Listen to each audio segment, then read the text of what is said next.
Gemma is a mermaid. No, really. She lives in the Atlantic Ocean with her family and friends. Can you tell who the youngest sister in the family is just by looking at them?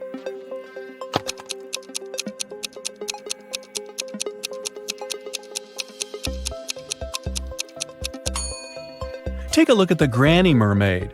She has plenty of starfish on her tail. It's a hint. Each star symbolizes 1 year of life. That means that the second mermaid is the youngest. Her tail is decorated with 15 starfish, which means she's 15. And 2 other sisters are 18 and 22 years old, respectively. Now one day, Gemma went to a mermaid party, but one of the guests was not a real mermaid. Can you tell who it was?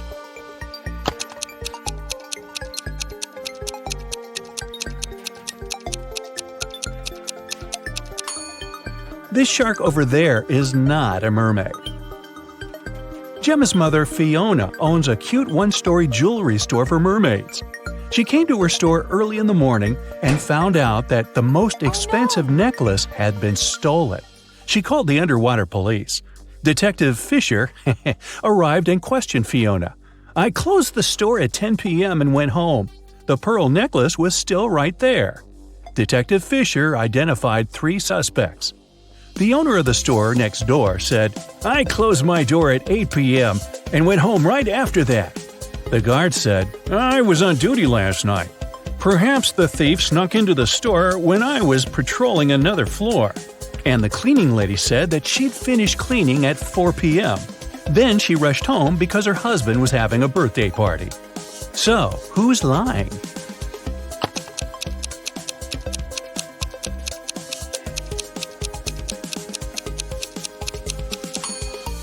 The guard. Fiona's shop is a one-story building. He couldn't be on another floor when the necklace was stolen. There's no other floor. Gemma was swimming with dolphins and reached the surface of the ocean. Suddenly, she noticed 2 handsome guys, Nick and Rick, and they were both in trouble. Which guy should Gemma save first?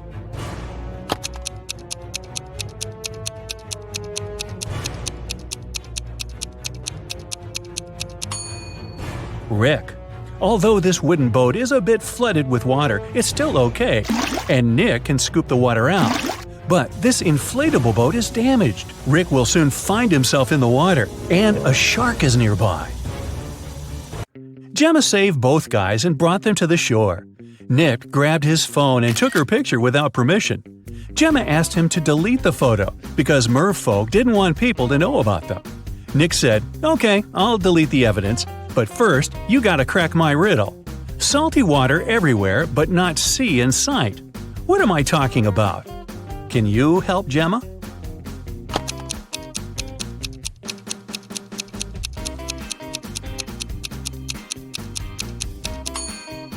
The correct answer is tears. Rick asked Gemma on a date, and she said yes. She went to a local witch doctor to buy a potion to get human legs for 24 hours. The door to the witch's house was locked, and the note said, "If you want to meet me, find the key first." Can you help Gemma find the key?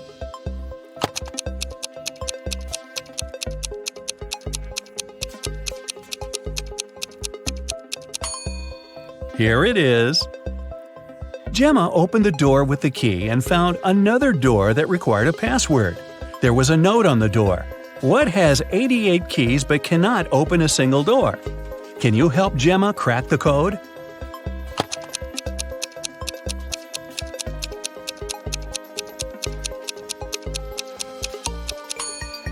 It's a piano.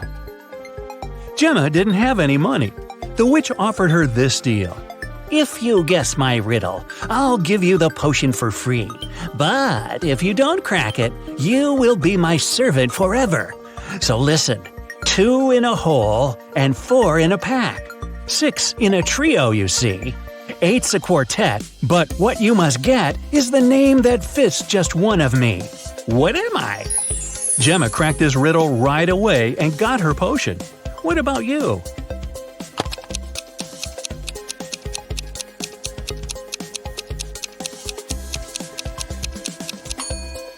The correct answer is half.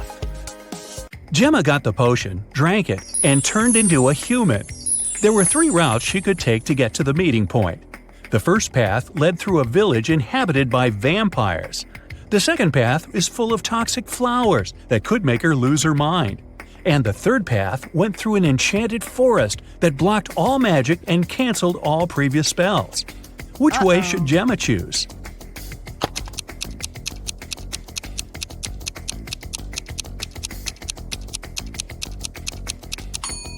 The first option is the safest. It's a sunny day and vampires are probably sleeping. Rick and Gemma met at a restaurant called Three Mermaids. But there are only 2 statues of mermaids on the porch. The owner of the cafe, Victor, is well aware of this and could easily fix this. But he doesn't. Why?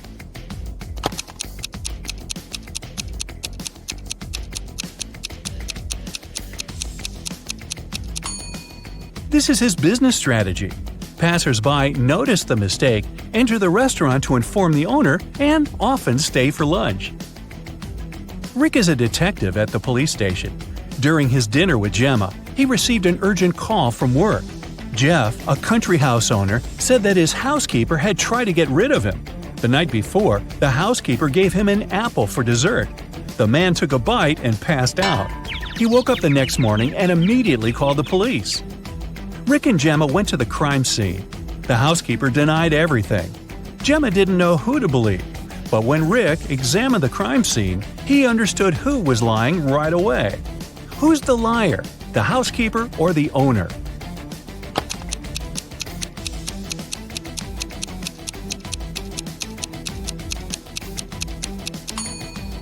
The owner said he'd eaten a poison apple.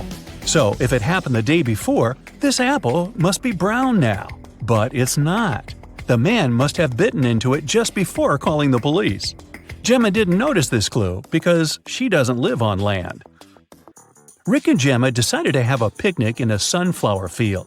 But something's wrong here. Can you tell what exactly?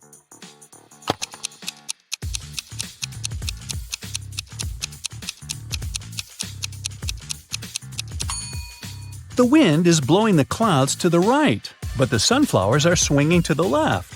That's impossible. Gemma fell asleep in the field. When she woke up, Rick was gone. She looked around and saw an evil elf. He said, "I've put your boyfriend in jail, mermaid. If you want to see him again, solve my puzzle. I can be red, blue, purple, and green. No one can reach me, not even the queen. What am I?" Can you help Gemma save Rick?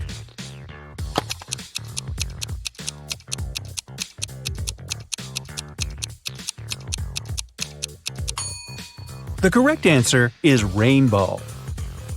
The elf took Gemma to his secret lab. He said, "I've cloned your boyfriend so we don't need him anymore.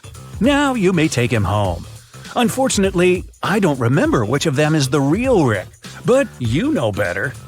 Can you help Gemma decide which of these guys is her Rick?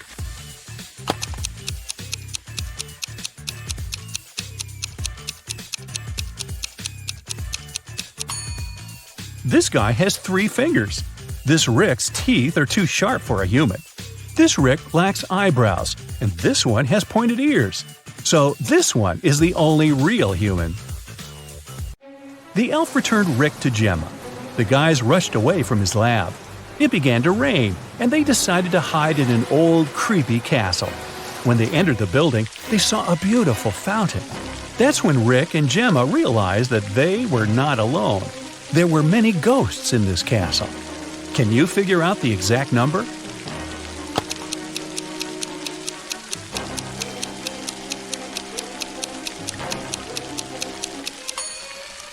There are 7 ghosts in this picture. One of the ghosts is hiding inside the fountain. And the guy over there is not a ghost. He has feet and he's sweating. He's the owner of the castle. The owner showed Rick and Gemma his art collection. It contained an ancient and expensive item he was very proud of. "This is a picture created by a 16th century artist. I got it from my father, and he got it from his father too, and so on." But Rick didn't believe that the painting was original and called the castle owner a liar. Why?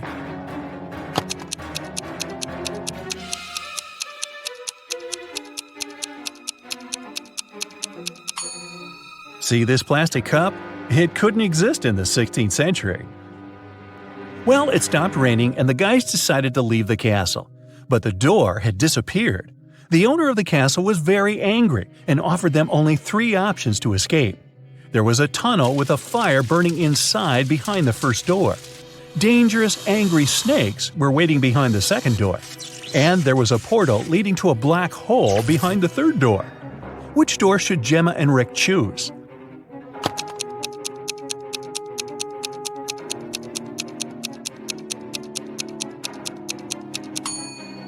The first door. They can put the fire out using the water from the fountain and vases from this shelf. Rick and Gemma went to the beach because the 24-hour spell was coming to an end. Gemma had to return to the Sea Kingdom. Suddenly, the Wicked Witch appeared out of nowhere and said, "You guys are so cute. I don't want you to be apart. If you manage to solve my riddle, I'll turn Gemma into a human for good. Here's your task. How to poke a balloon without popping it." What do you think? Rick cracked this riddle right away. What about you?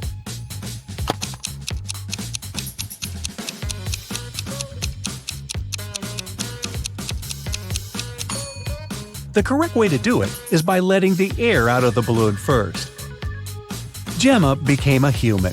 Rick was very glad and invited her to go on vacation right away. They arrived at the airport, but suddenly an elegant lady began to shout. Someone had snatched her super expensive bag. Rick reacted quickly. He detained 3 suspicious passengers who had been hanging around for the last hour. Rick and the airport security watched the footage from the cameras. Unfortunately, they could only find the footage of the events from 5 minutes before the theft. So, who's the criminal?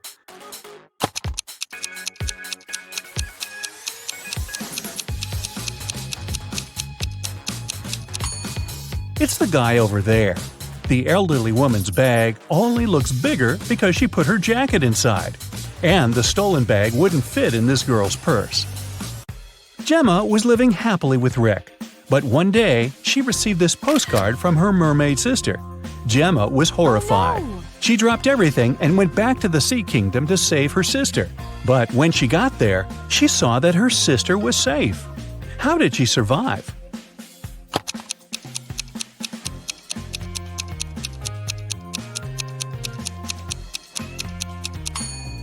See these theater curtains in the picture? It was a show for the inhabitants of the sea. Well, that figures. You go to a swimming pool once a week, and today's the day, but everything suddenly goes wrong. As soon as you enter the swimming pool, you look at the TV in the hall. Breaking news! Someone spotted a zombie in town. They probably went downtown, and they may be anywhere. If you see one, call the police immediately. You think it's probably safer to stay in the swimming pool. Zombies are slow and probably aren't good at swimming. So you go to the shower to change, but as soon as you enter the shower room, you notice that something's off. Who's a zombie?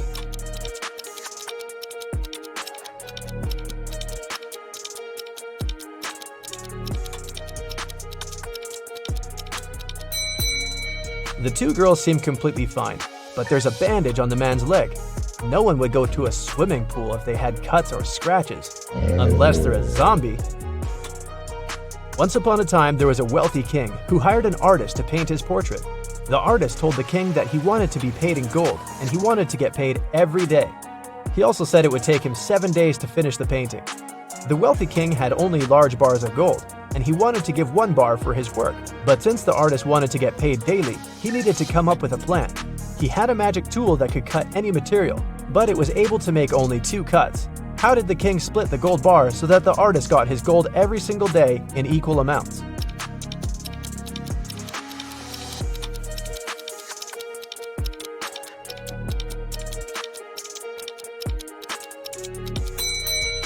The king was really smart, so he cut the bars this way: 1/7, 2/7, and 4/7. The first day, he gave the artist 1/7 of the gold bar. The second day, he gave him 2/7, but took 1/7 back as change. The third day, he gave 1/7 back. The fourth day, he gave 4/7, but took the other 2 pieces back as change. The fifth day, he gave 1/7, so the artist got 5/7 of the bar. The sixth day, he gave 2/7, but took 1/7 back again. And the very last day, the artist got 1/7, so in the end, he had a full bar of gold. Four friends, Josh, Maggie, Jason, and Rosie, were walking in the woods. It was a wonderful day, and they were about to start a picnic. But all of a sudden, the sun turned to black and they saw dozens of zombies approaching them. The friends started running away and saw a tunnel. It was dark and scary, but the guys knew exactly that when they crossed it, they'd be safe. They had only 12 minutes to cross the tunnel. It takes Josh 1 minute to cross it. Jason can do it in 2 minutes. Maggie thinks it will take her 4 minutes, and Rosie can cross it in 5 minutes. Not to risk it, the guys decided to split into 2 groups. The problem is that they only have 1 torchlight, and there's no way they go there in 4. How can they escape?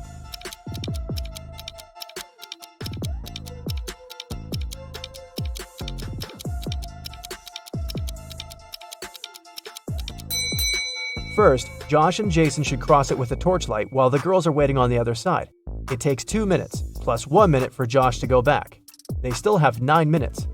Josh hands the torchlight to the girls, and they cross the tunnel in 5 minutes. 4 minutes left. When the girls are on the other side, they give the torchlight to Jason, who comes back to take Josh in 2 minutes, and they run back together in another 2 minutes. The airport security had an emergency alert. There's a man with fake documents trying to fly away from New York. They had 3 suspects who look almost the same. Which passport is fake?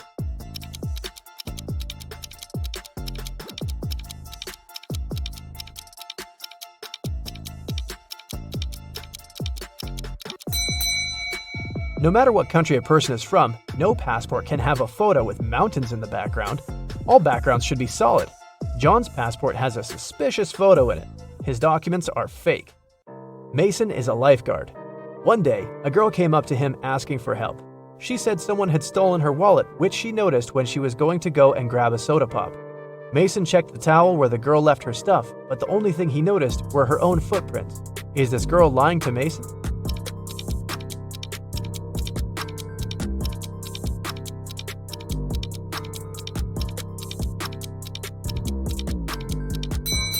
The girl was telling the truth.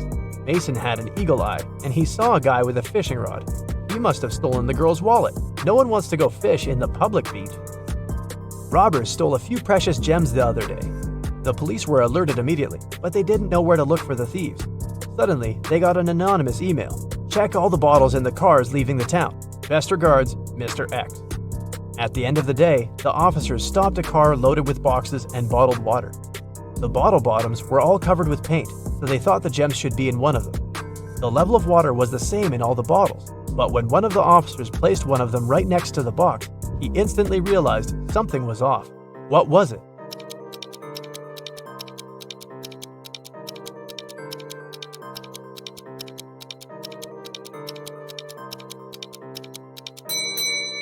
The bottle standing next to the box is much lower than those still inside. The police then found there was a double bottom and the gems were hidden right underneath it. 2 friends, Martin and Clyde, had a bet. Martin said he would throw a ball and it would come back to him. He also said there would be no obstacle or wall the ball could ricochet from. Clyde said it was impossible, and he lost. How's that?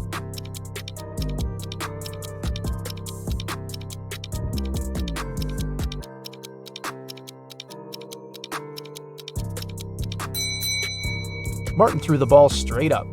It obviously came back to him. No magic, just physics. Emily grabbed a really nice muffin at the cafeteria and put it on the office desk. She wanted to save it for later, but when she came back from the meeting, she saw someone had eaten her muffin. There were only 3 people who could do that, and only one person is telling the truth. Grace said it was Alicia. Alicia said she didn't eat anything. Tina says she didn't eat anything either. Who ate the muffin?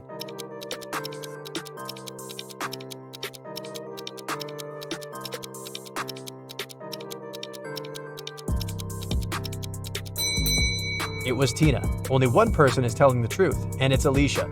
If Grace or Tina told the truth, then there would be 2 truthful people, but Emily knew only one person wasn't lying. Patrick really wanted to come to a private party, but the security would ask each person if they knew the secret access code. Patrick decided to overhear their conversations. When the person came up to the entrance, the security said 6, and the guest said 3. Then the security said 10 to the second visitor, and the reply was 3 as well. The third visitor also said 3, but the security said 2. Patrick thought he was ready to join the best party in town. When he came up to the entrance, the guard said 7, and Patrick replied 3. The security didn't let him in. What should Patrick have said to get into that fancy party?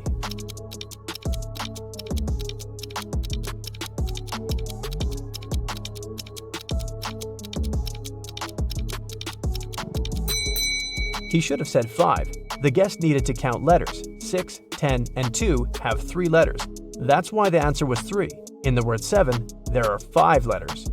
Ben loved diamonds. For some time, he would spend $5,000 a day on precious stones. At some point, he realized he had too many gems, so he started selling them at $3,000 a piece. Sometime later, he became a millionaire. How is that possible if he was obviously losing money?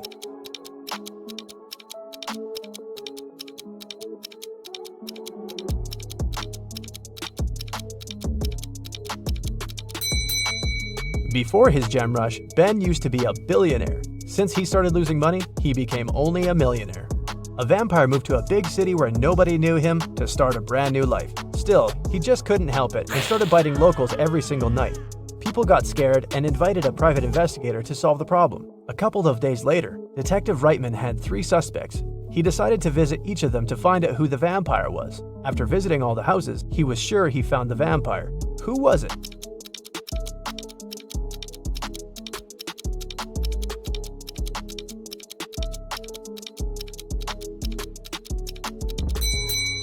Well, the man on the left has loads of garlic in the kitchen, and vampires are scared of it. The second suspect had a lot of silver-plated accessories, earrings, piercings, and a chain. Vampires don't really like silver. The guy in the blue shirt is a vampire. Long ago, in the kingdom of Riddles, a criminal was caught. The guards took him to the king, who was famous for loving riddles. King Archibald said that if Harry, the criminal, managed to solve his riddle, he would set him free. Harry agreed, and Archibald drew a 2-foot line on the ground with his foot. The king asked Harry to make this line 2 times shorter without touching it. In the end, Harry was free. What did he do?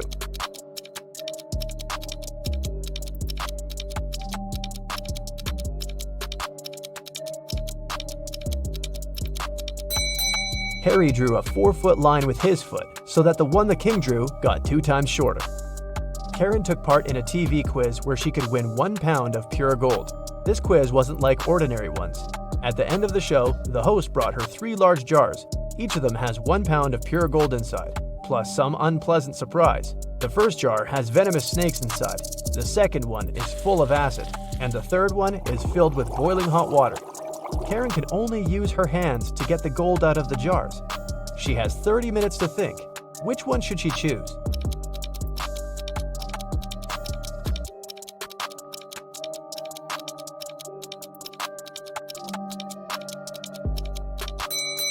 Karen should choose the one with hot water. It cools down pretty fast, and it's gonna get lukewarm in half an hour. Guess who's rich now? Okay, bad news. You got taken. No time to explain. Let's just get out of here. So, you find yourself in a dark cell with a dirt floor and a small window at twice your height. There's no food or water, but there's a shovel. Why did they leave the shovel? Don't ask me, I don't know. Just be happy you have it. However, you can't dig your way out because the walls go a long way underground. So, how do you get out?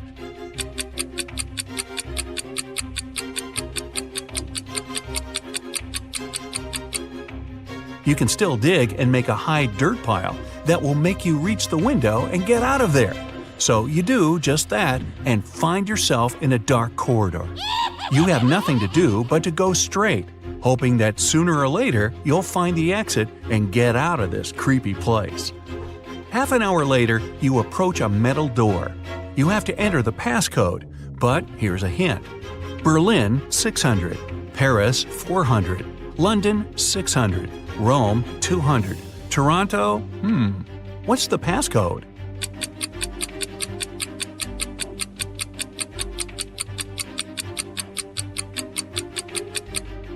Each consonant in the word gives 200 points, while each vowel takes away 100 points.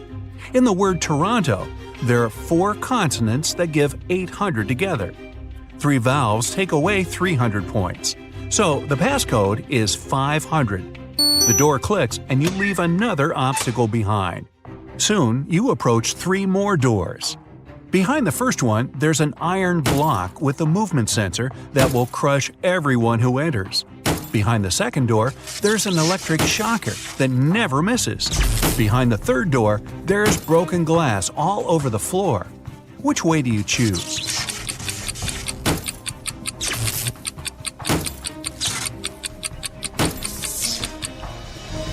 pick the third door, obviously. You're wearing some boots, right? So, walking on the glass is definitely not going to be too hard of a task.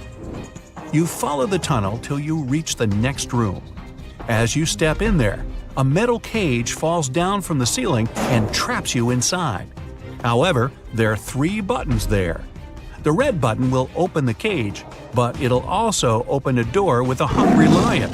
The blue button will fill the cage with water for 10 minutes, and only then will it open the door. However, keep in mind that people can only live 7 minutes without oxygen. The green button will set the room on fire, but will open the cage door in 5 minutes. Which one do you choose?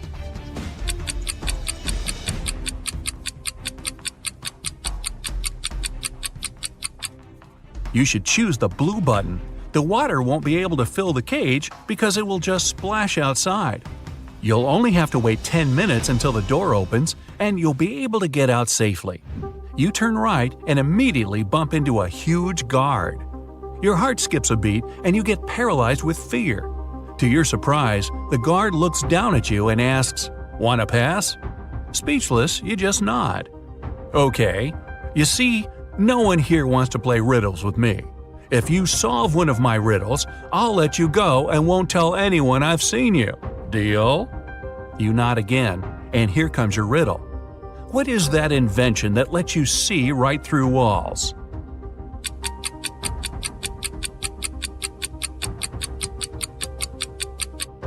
That's a window, of course. The guard smiles and says, "Beware of the vampires." Then he moves aside, letting you go. Wow, that was close. And vampires? This gives you chills, but you have to keep moving and get out.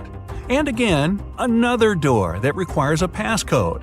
Can you crack it? There's a hint again. You should continue the sequence. OTTFFSSENT.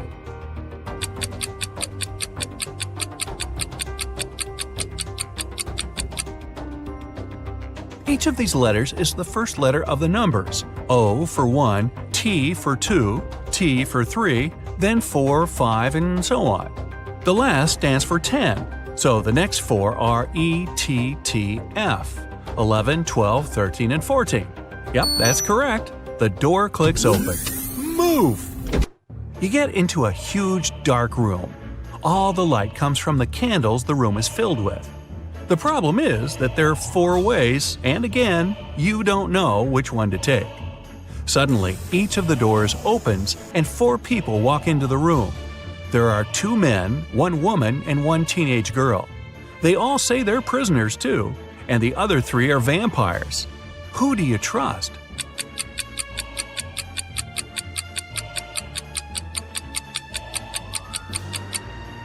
You should trust the second man. He's the only one who casts a shadow from the light of the candles. The other 3 don't, so they must be vampires. So you rush to the man and you shut the door behind yourself. It'll probably slow them down for a while. As you're running, the man tells you he's been here for at least 3 days. The next obstacle is something he couldn't solve by himself, so he couldn't get out. There's just one try, and if you fail, the exit gets blocked for 24 hours. Finally, you come across another door with a robot guarding it. To let you go, the robot needs you to say the password. The tricky thing is that the password is different each time. The man said that as he was hiding in the room, he saw the vampires passing it twice. The first time, the robot said 12, and the vampire said 6. The other time, the robot said 6, and the vampire said 3. When the man approached the robot the last time, the robot said 8. The man replied 4, but the robot didn't let him in. The door got blocked, so it wasn't the right answer. You nod and approach the robot. The robot says 4. What is your answer?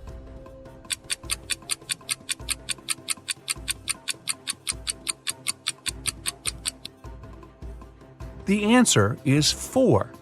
The rule isn't dividing the number by 2, but saying the number of letters in the word. Your answer is accepted. The robot opens the door and lets you go. Again, another dark room. But as you step into it, You get surrounded by 8 hungry dogs. In the middle, there's a meat cake standing so high on the table that the dogs can't reach it. To calm them down and make them your friends before they make you their dinner, you have to feed them the cake. But here's a tricky thing. The knife is magical and can only make 3 cuts. After 3 cuts, it disappears. Your task is to divide the cake into 8 equal pieces with these 3 cuts. How can you manage that?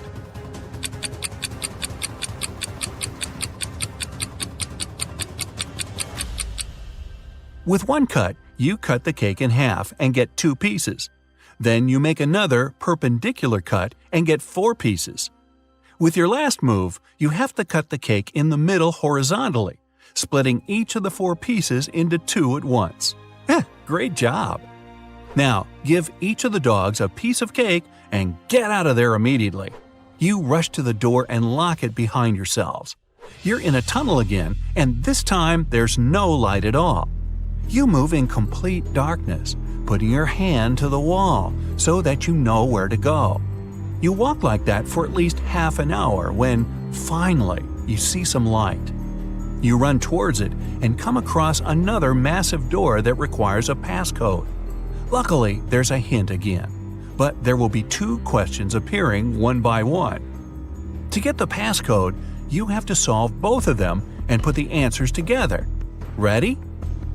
How many months have 28 days?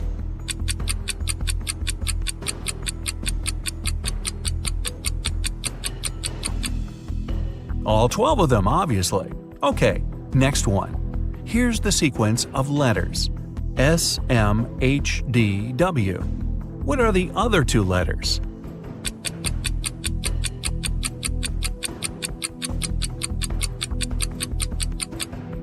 S stands for seconds, M for minutes, H for hours, D is for days, W is for weeks.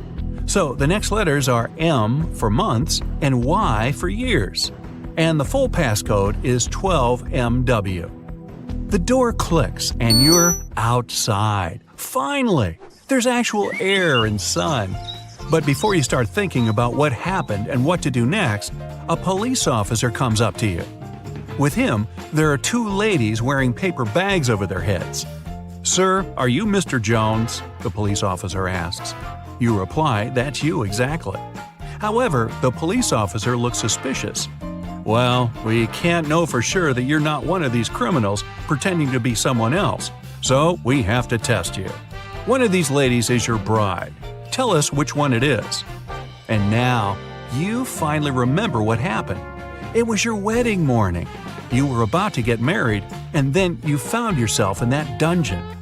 Well, the problem is that you haven't seen your wife-to-be wedding dress yet, so you can't even tell which one is the right one. Is there any other way to tell? Think carefully. With their faces covered, these girls are absolutely identical.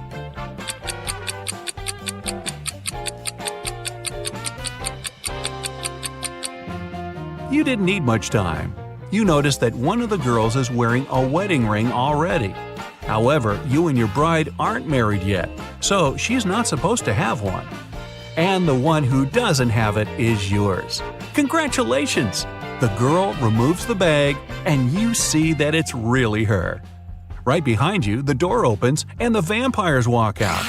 You're about to start screaming, but they take off their wigs and they turn out to be your friends. So, was it all a prank? Well, yeah, it was. But don't be mad. You had fun, right? Well, most of the time. I have some more riddles for you today. Let's start with the easy ones for a warm-up. Can you find the odd one out?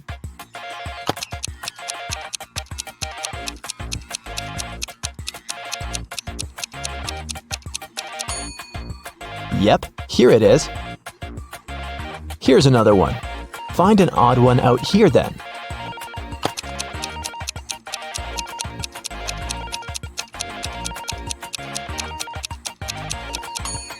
Perfect, here it is.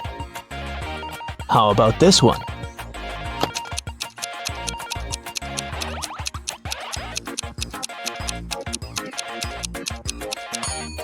Right here. Did you find it? And it's getting harder. What about the odd one out here?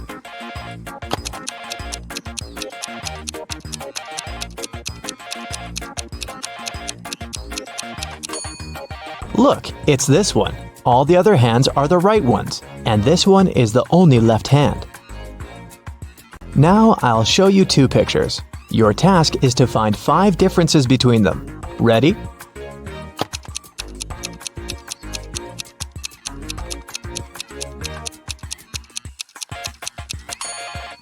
Here they are. How many did you spot? Let's do it one more time. Find 5 differences here. Keep your eyes wide open.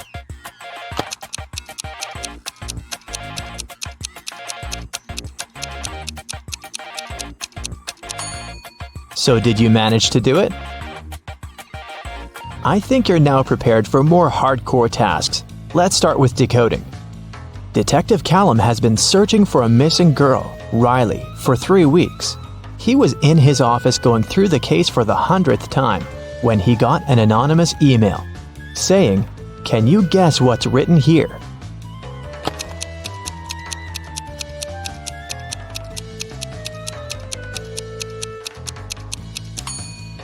It's just written in reverse order. If you read it from right to left, the message turns into, "The girl is in a hidden room beneath the Central Cafe. Bring $500 and I will tell you the passcode." Someone robbed a bank, and Detective Callum was leading the investigation. There were 2 robbers, but the police managed to catch only one of them, Dante.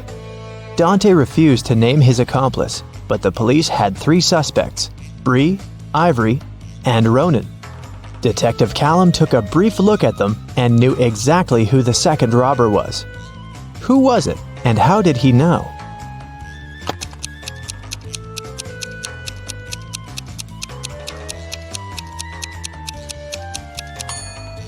It's Ivory.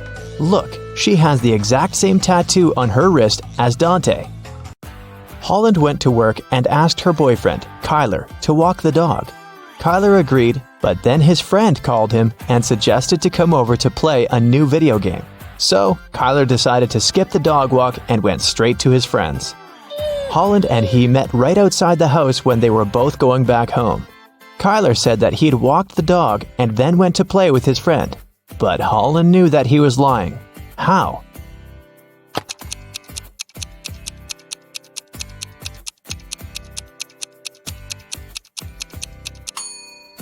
It's winter. So just look at the footprints. There are Holland's footprints on the snow going both ways, and Kyler's footprints going both ways too, but there are no footprints of the dog. Someone in a little town was stealing bicycles. Every time someone's bike was stolen, the owner would find a business card with 2 emojis printed on it.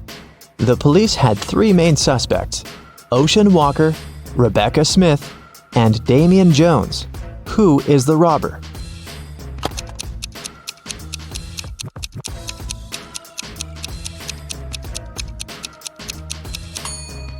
The emojis signify the name. They are a wave and a person walking, so the robber must be Mr. Ocean Walker. On Wednesday, after a break, Nash came to his desk and found a short love note written in red ink. It wasn't signed, but Nash had 3 girls in mind, so he asked each of them if she had written him the note. Layla said that she'd been chatting with her friends and didn't write any notes. Dawn said that she was busy all break finishing her homework. Oakley said that she had been in the bathroom and had just come back. Who do you think wrote the note?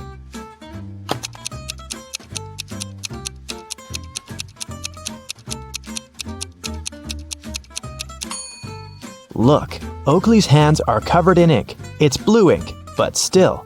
If she really was in the bathroom, her hands would be clean. So she must be lying, and she must be the one who wrote that note. Adley was kidnapped and woke up in a dungeon. There were 3 ways out, but they all looked dangerous. Behind one door, there were many little robots that were ready to attack her. Behind the second door, there were 3 trained tigers. Behind the third door, there were 3 big and very hungry dogs. Which way should Adley choose to get out safely?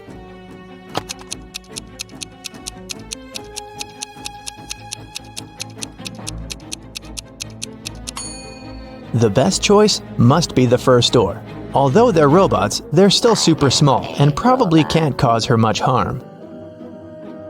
Right before a restaurant was about to open, someone had stolen all the money from the cashier's desk. A cook said that he was working in the kitchen and didn't have any free time. The security guy said that he was in the bathroom and didn't see anything. The waiter said that there was a suspicious visitor peeking around. Who do you think stole the money?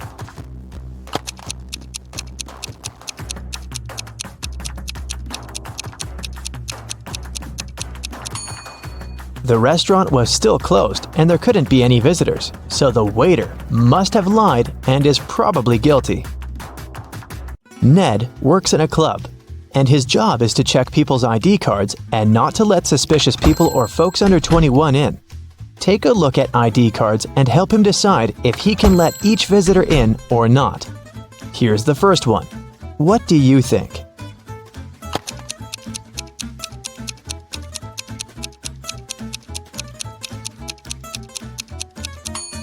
She seems fine. Let her in.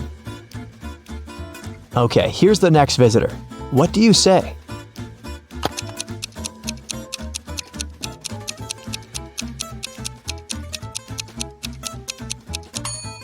June 31st does not exist. There are just 30 days in June, so nope. What about this guy?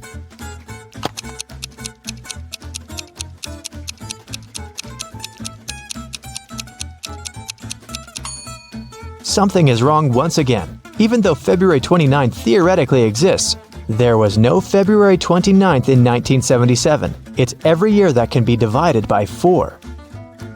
Okay, what do you think about this girl?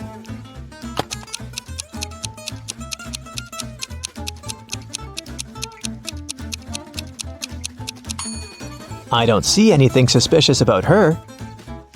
Here's another candidate for the club. What do you think?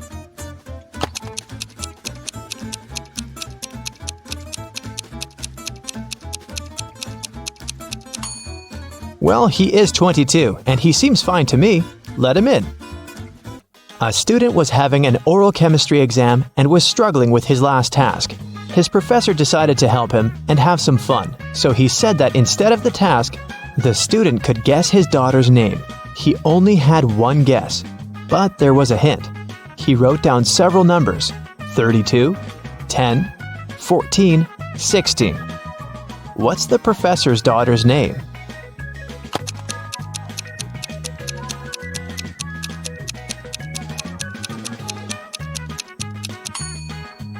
It's a chemistry class and chemistry professor, so there must be something related to chemistry. Look, there's even a periodic table in the background to help you.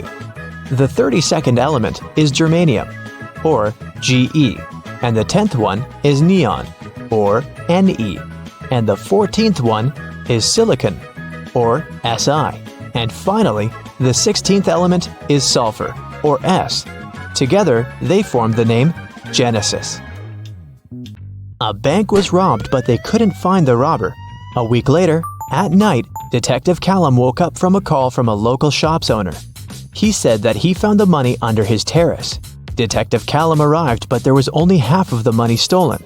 The man said that he had seen a man by his shop a week ago.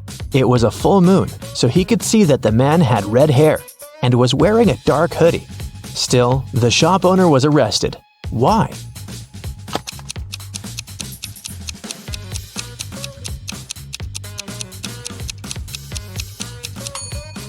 The shop owner said it was a full moon a week ago, but look, it's a full moon right now, so the man must be lying about something. In history class, students were asked to prepare a presentation about their ancestors. Edwin told about his great-great-grandpa who moved to New York and started as a salesman and then built a huge business. He even showed a photograph of his young grandpa in New York, but no one believed Edwin's story. Why?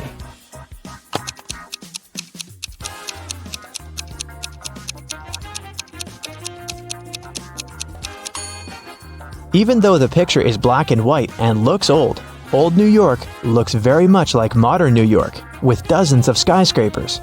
The class noticed and figured out that it definitely wasn't a real photo. Royce called the police and reported that someone had robbed his house.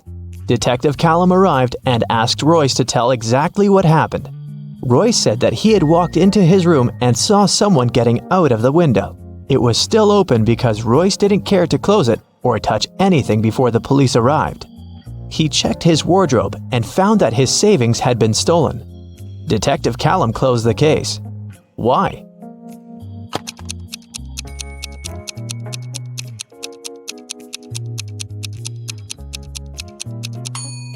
The robber couldn't go out the window without stepping on the bed, but the bed is perfectly made, so it looks like no one was leaving through the window.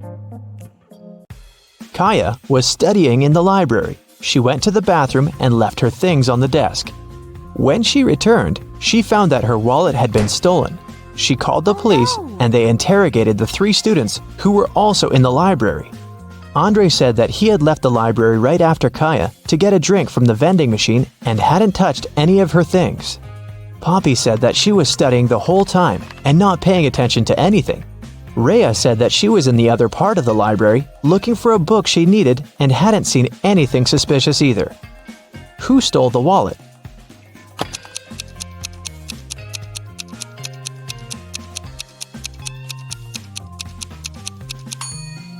It was Andre.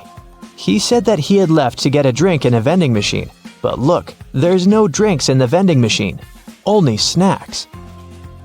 A young man named Colton was living with his best friend Cassidy. One morning, he called the police because Cassidy wasn't breathing. He said that he'd been working all day and had returned home late, so he hadn't seen her or talked to her for over a day. In the morning, he found her in bed like that. Last night, Cassidy had a headache and had to take many pills, so maybe that was the reason. Colton was immediately arrested. Why?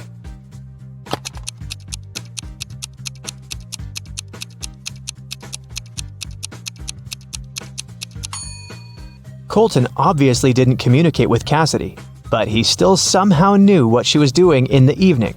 He must have come up with all of it, as he is probably guilty. Let's start with testing your attention to detail a bit. Take a look at 2 friends, Ariana and Brooke. Can you tell which one of them is richer?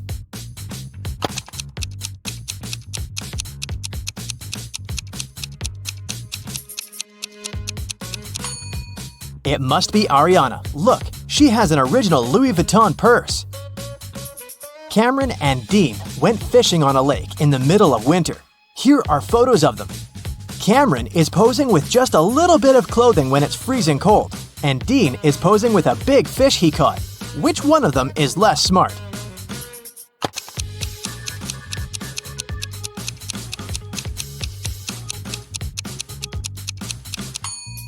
It's Dean. Look, the ice on the lake is cracking. It's dangerous to stay there. Everly and Jasmine are in a hurry to get to work. They're running late. Everly is going her usual way, and Jasmine has taken a shortcut. Which one of them is in danger?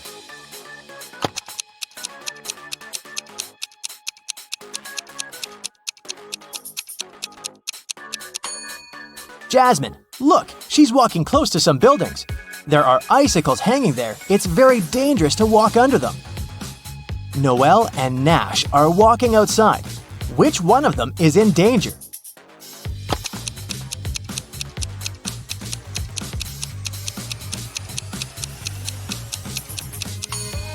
It's Noelle.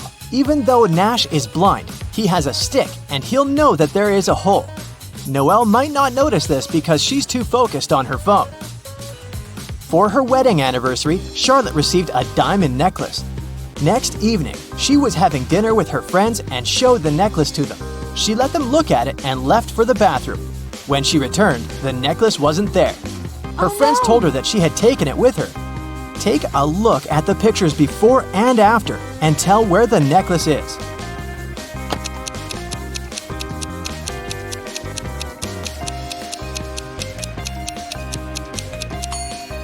Look at the glass of juice of this woman. Seems like there's more juice in the second picture, but it's not true. She just put the diamond necklace in the glass and the juice level rose. Esme was having a walk in the forest and got lost. She came across a witch's house and asked her to take her home. The witch agreed on one condition. There were 3 cards. 2 of them said stay, and 1 of them stated free. They were facing down, and Esme didn't know which one was where. If she picked the free one, she would go home. Otherwise, she'd have to stay with the witch. There was a hint. 1 stay card wasn't in the middle. The second stay card wasn't next to the other one. Which one should Esme pick?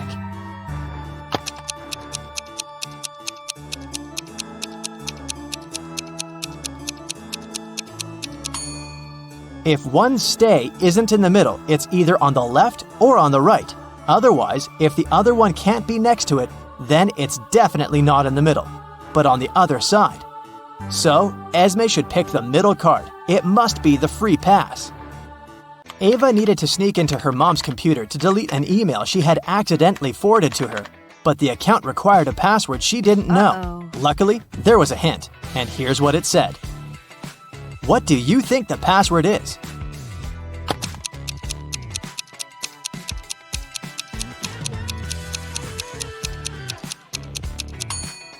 The second number is the number you get if you multiply the digits the first one consists of. 3 times 5 is 15. 2 times 8 is 16. 4 times 5 is 20. Similarly, 4 times 9 is 36.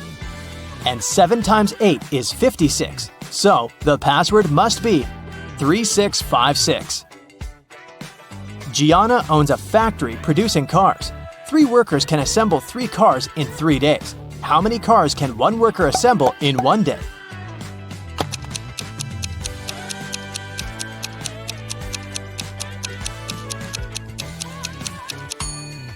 If 3 workers assemble 3 cars in 3 days, then 1 worker assembles 1 car in 3 days. So, in 1 day, a worker assembles 1/3 of a car. Eloise woke up in a dark dungeon with only some torches lighting it up. There was a door, but it was locked. There was a panel with buttons of different colors and a plate with the word grow written on it. How can Eloise get out?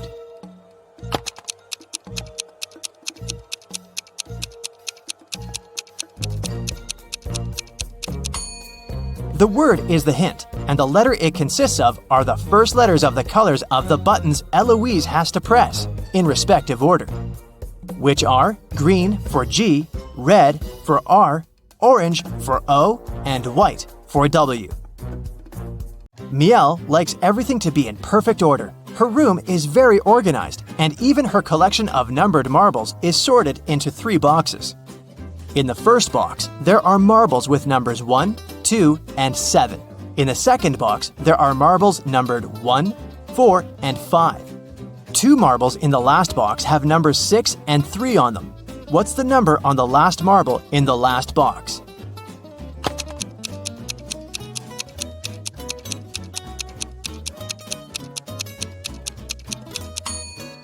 The sum of numbers on marbles in each box is 10, so the number on the last marble should be 1. Ashley arrived on a remote Greek island to spend her getaway vacation alone. All the locals there tell the truth and all the tourists always lie. 2 girls approached her, and one of them said, "Hey, I'm Paige. I'm a tourist here. And this is Sophia. She's from here." Can you tell if either of the girls is a local or a tourist?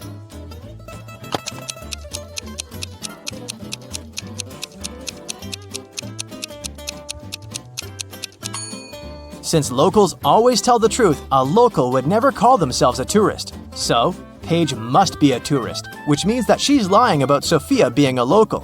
So, Sophia is a tourist too. Calliope is a queen of a remote island country that no one has ever heard of and that isn't on any maps. She wanted to make sure that there are more girls being born in her country, so she passed a new law. Every family should give birth to their descendants until they have a daughter. After they have a daughter, they can't have any more descendants. With this law, what will be the ratio of men and women in the country after many years and generations pass?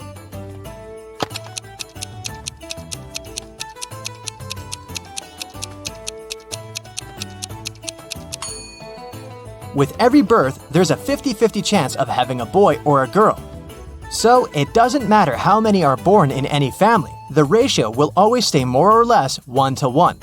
This law will only ensure that there's at least one girl in every family. Hannah found her old necklace, which is now broken into 5 short chains, having 4 gold links each. She took it to a jeweler, asking him to fix it. The jeweler said the cost of repairing it is $10 for every link he needs to open and reseal. So, since he will break a link in each chain, it will cost $50 to repair it. Is there a better way to do it that will cost Hannah less money?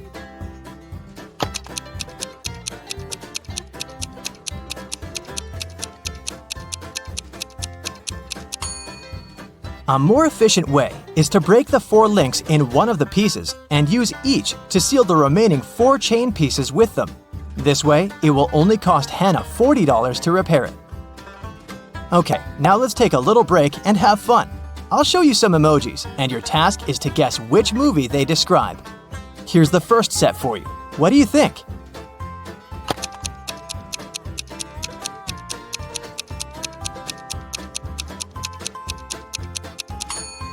Yes, that's The Lion King, of course. Nothing hard. Here's the next one. Any ideas?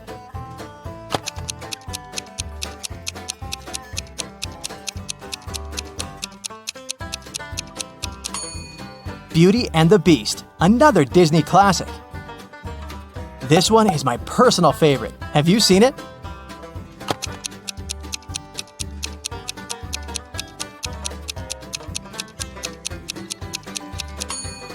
It's Up, a must-watch animated movie. Let's try something newer. Can you recognize this one?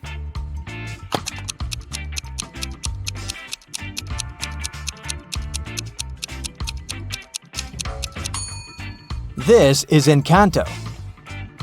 Moving on from the animation a bit, what is this movie? I bet you know it.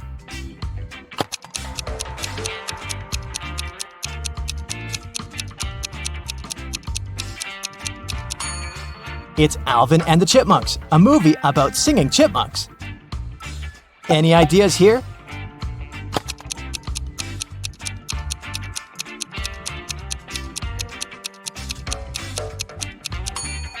It's another one about talking animals. Stuart Little, of course. Okay, do you think you can get this one right?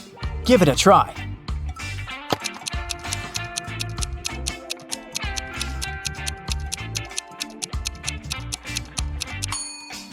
Night at the Museum, correct. This one is a great movie. I bet you know it well.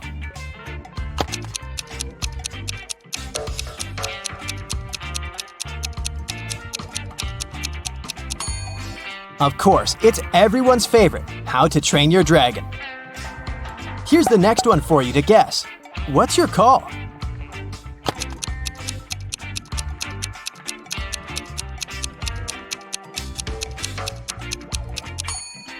That's Shrek. Okay, last movie for today. You should get it right.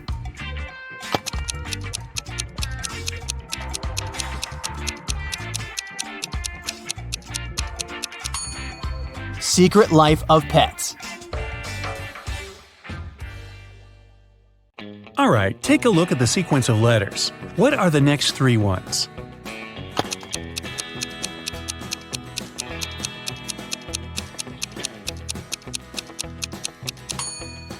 Each of the letters is the first one of the numbers from 1. O stands for 1, T for 2, T for 3, F for 4, F for 5, S for 6, and S for 7. Then there must be E for 8, N for 9, and T for 10. And that's today's alphabet lesson. Take a look at the picture and tell who's a ghost.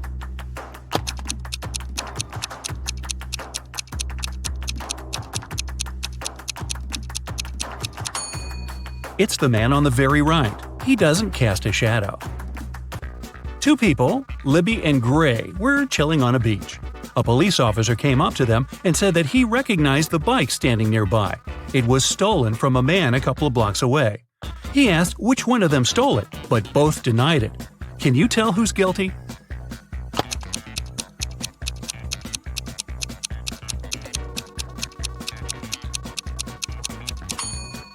Take a look at the footprints. They lead from the bike to the place where Libby is sitting, so she must be the one who took it.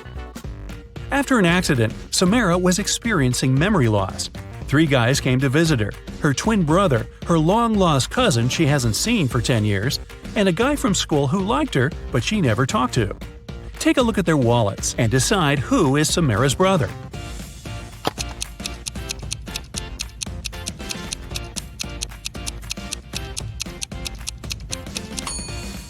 It must be this guy. Look, he has a picture with her. A random guy wouldn't have one. Neither would a long-lost cousin, because the photo wasn't made long ago. On the weekend, Kira and her friends were supposed to celebrate a birthday of a friend online, but Kira didn't show up. In school, her friends asked why she didn't come. She said that on Friday evening something happened, and she didn't have any internet or electricity for the whole weekend. She said that she used this chance to study and spent both days in front of the computer writing her midterm papers. Her friends didn't believe her. Why?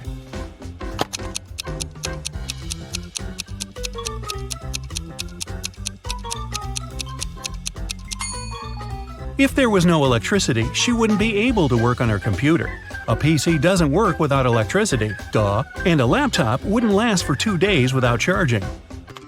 Lenore accidentally sent a message to her sister instead of her best friend and didn't want her sister to see it.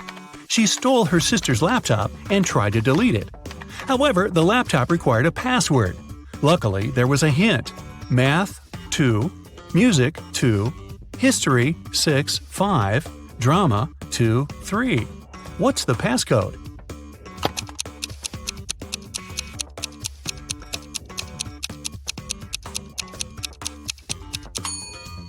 Every number indicates the letter you should take out of the corresponding word. The second letter in math is A. The second letter in music is U.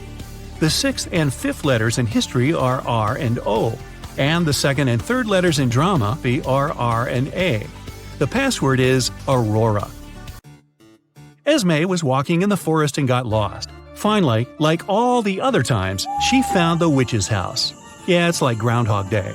She walked in, said hi, pet the cat, and asked to send her home.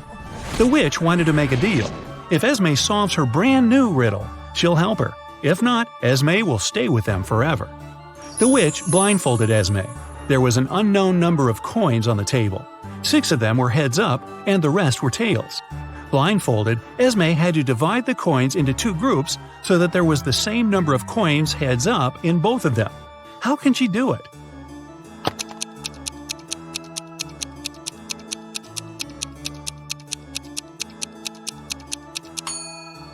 So, since there are 6 coins heads up, Esme grabs 6 random coins and flipped them. No matter how many coins there are and how many heads up ones she picks, it always works. That's because the number of tails up coins she gets among those 6 random ones is exactly how many heads up are left in the other pile. So when she flips them, they'll equalize. Estelle arrived on an island to spend her holiday there. All the locals there always tell the truth, and all the tourists always lie.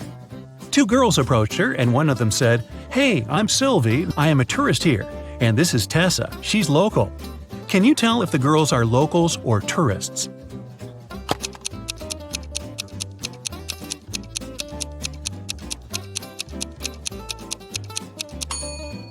Since locals always tell the truth, a local would never call themselves a tourist. So, Sylvie must be a tourist.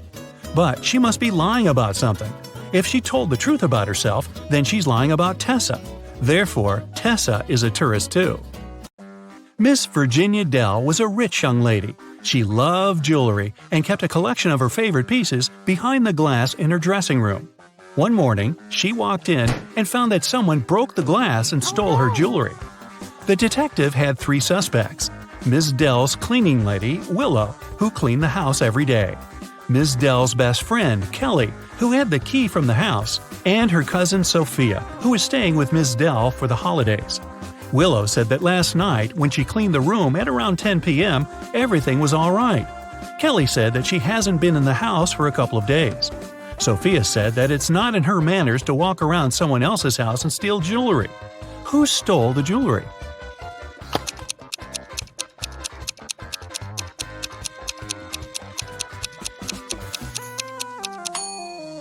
It's the cleaning lady. It seems like right after she broke the glass and stole the jewelry, She wiped off the pieces of glass while cleaning as well.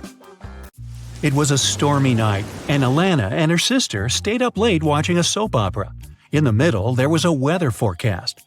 The weather lady said it'd keep raining for 2 more days, but in 72 hours, it'd be bright and sunny.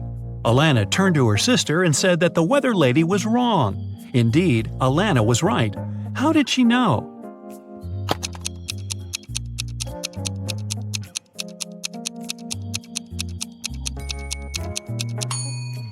In 72 hours, it would be the very same time as now, so it'd be night too. It can't possibly be bright and sunny at night. The Millers were having a barbecue party in the backyard. They made some fresh orange juice, and Giselle bragged that she could tell the difference between fresh juice and not very fresh juice. She asked her family to test her. She got blindfolded. Her brother brought some old juice from the fridge and let her drink it, and then he gave her some fresh juice. Giselle could tell the difference. How?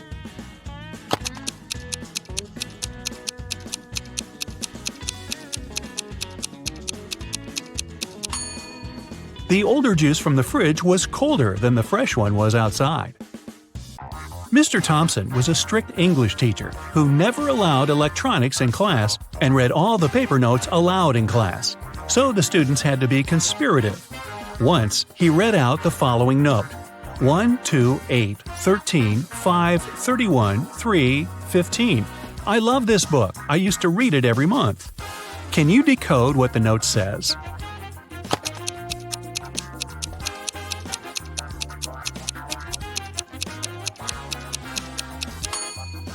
The numbers stand for the place of the letter in the phrase.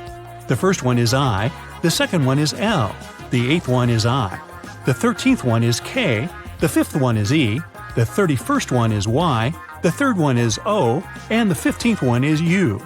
The note says, I like you. Ah. It was a lazy day, and it just started raining when Mr. Jones called a police officer. He said someone just bumped into his car and drove away. The police officer arrived. The only person not too far away from the place of the accident was a man trying to fix his tire. Mr. Jones says that's the gentleman who bumped into his car. However, the gentleman said that it couldn't be true because he was busy fixing his car the whole time. Can you tell who's lying?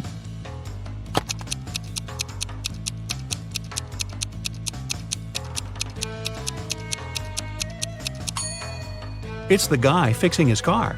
The rain just recently started. If he was fixing his car the whole time, the ground underneath his car would have been dry, but it's wet, which means he's just arrived there. Brittany was having a costume birthday party. A detective came in the middle of the celebration, saying he's looking for a robber who must be there, pretending to be a guest. Take a look at the people and say who the detective's main suspect was.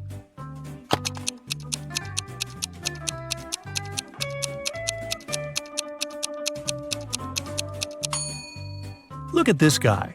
Unlike all the other guests, his costume is totally inconsistent.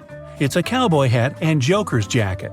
He probably wore whatever he could find in a rush, trying to hide. Yvonne went on a business trip and asked her boyfriend, Dale, to go and buy her a special chocolate bar from a man who came there once a month at midday. A mysterious, daring thief committed a series of bank robberies in the city. The criminal is acting with a unique style. He leaves enigmatic pictures with 2 symbols at each crime scene. Detectives are confused. But thankfully, a police dog helps them track traces and leads them to an old house in a creepy neighborhood. The detectives find 3 suspects, but each of them has a strong alibi. Mr. Wildrose says, I was busy celebrating my birthday with friends. Mr. Snowberry says, I was visiting a nighttime art exhibition, but unfortunately it wasn't allowed to take pictures inside. And Mr. Greenman says, I had to stay home because I was sick. My mother was taking care of me, so she can verify my words. Can you spot the thief?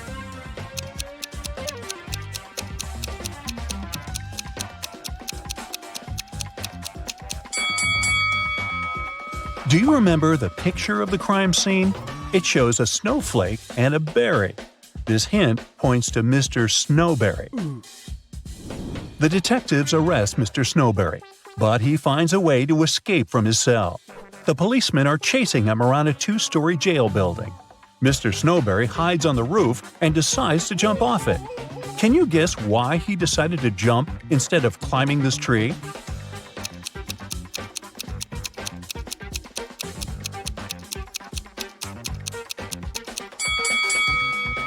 If he climbs the tree, he'll disturb these birds. They'll fly away and the police will notice him. Mr. Snowberry jumps and blacks out. After a while, he wakes up and finds himself locked in a small room. Mr. Snowberry looks around and finds a door. He tries to open it, but it's locked. He notices 3 buttons on the door. There's a circle on the first button, a triangle on the second one, and a square on the third button. He doesn't know which one he should press to unlock the door. Luckily, he finds a note with 3 numbers, 12, 4, and 8. Can you guess which button he should choose?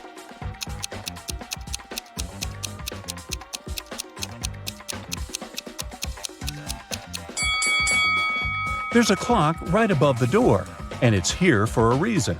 If we draw lines connecting 12, 4, and 8, we'll get a triangle. So he should press the triangle button. Mr. Snowberry manages to escape. He's starving and makes a stop at a restaurant. The waiter brings 2 trays of food. There are 3 differences between these meals. Can you spot them?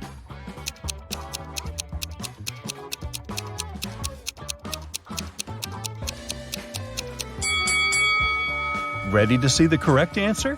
Here they are. Yes! The policemen spot Mr. Snowberry at the restaurant. They begin to chase the criminal, and he hides in this street. Can you help them find Mr. Snowberry?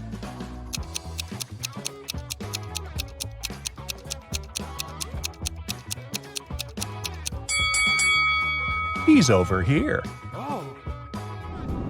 Finally, Mr. Snowberry ends up in jail. But the city is shocked by another crime that happened in a historical museum. Someone stole an ancient emerald statue during an exhibition. This artifact is expensive and very rare. So the detective starts his investigation immediately. He finds 3 suspects who were standing close to the crime scene. But each of them denies any involvement in the theft. Jeff says, "I was recently released from prison. I'd like to recover my reputation, so I avoid any trouble with the law." Peter, who claims to be a writer, says, "I would never risk my reputation for the sake of some stupid statue." And Frank says, "Sir, I'm a billionaire. I have enough money to buy this entire museum." Who is lying?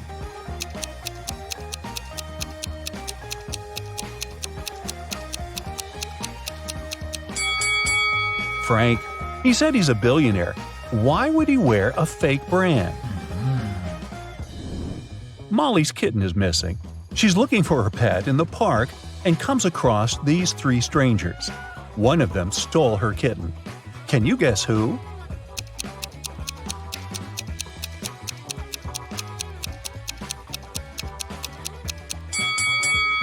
The first lady is just holding a bag with a toy cat.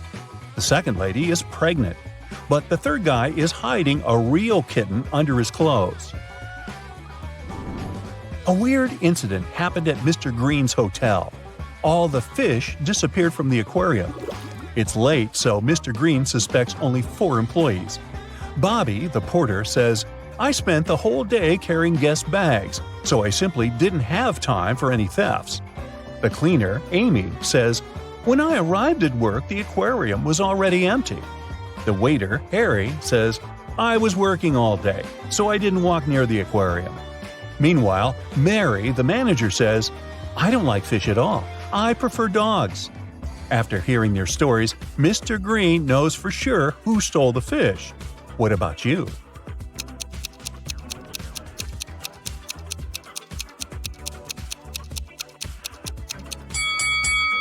Take a look at the puddle on the floor. Seems like Harry has recently gotten soaked, probably because he was trying to catch the fish from the aquarium. Oh no! Lauren checks into Mr. Green's hotel. In the lobby, she meets 3 porters who offer to take care of her luggage. But only one of them is trustworthy. Can you guess who?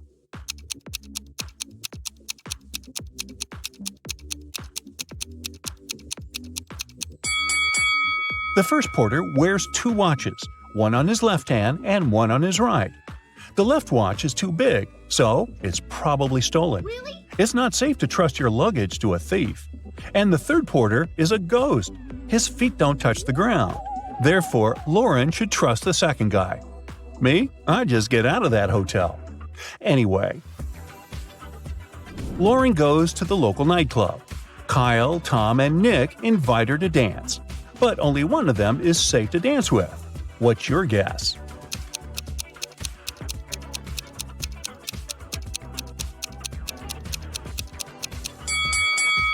Tom wears a leather jacket with sharp spikes. Oh. He can accidentally scratch Lauren while dancing. Take a look at Kyle's feet. It looks like he's about to turn into a werewolf. Oh my god. Lauren returns to the hotel and finds out that someone stole her favorite necklace from her room. Oh god. She runs to the lobby and faces 4 people: a manager, a janitor, a guest, and a porter. She asks, "Who stole my necklace?" But everyone swears to have nothing to do with the robbery. Can you help Lauren find the thief?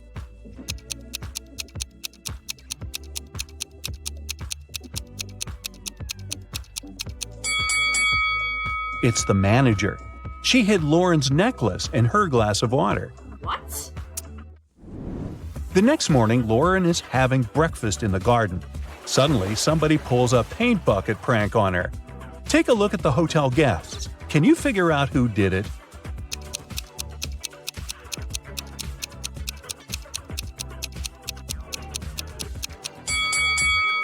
It was definitely the first guy. There are paint stains on his pants, and the color matches the prank paint perfectly. In the garden, Lauren finds something very curious. It's not alive, but it has 5 fingers. What is it?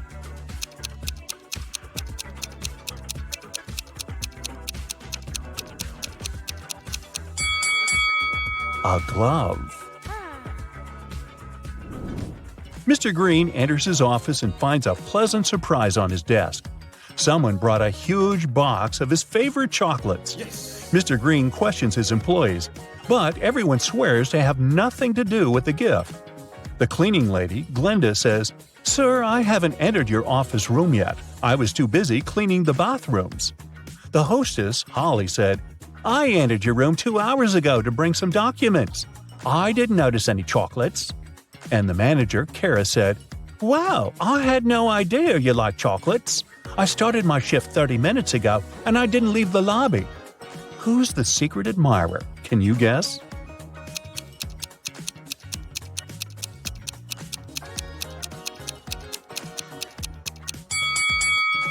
According to Kara, she didn't enter Mr. Green's office, but she dropped one of her hairpins on the floor. Mr. Green invites Kara for lunch at the local buffet. There are 4 meals that they can enjoy: pizza, pasta, salad, and sushi. However, some of these meals are not safe. Can you figure out which ones?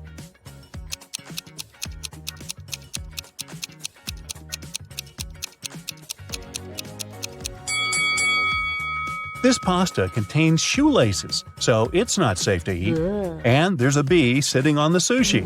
It can sting, so this option isn't safe either. Lauren goes for a walk in the forest. Suddenly, she sees a weird cave with mysterious lights. Oh my god. She enters the cave and gets teleported to a parallel universe. Can you help her spot the difference between this reality and the normal world?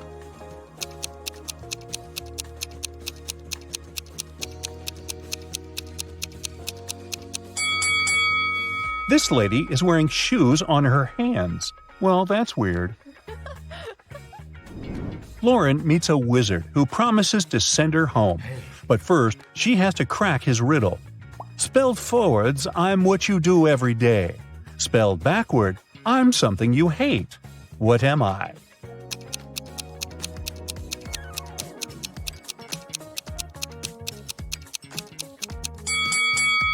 If we spelled live backwards, we'll get evil. So the correct answer is live. Harry and Larry are twins. They were born in May, but their birthday is in June. How is this possible?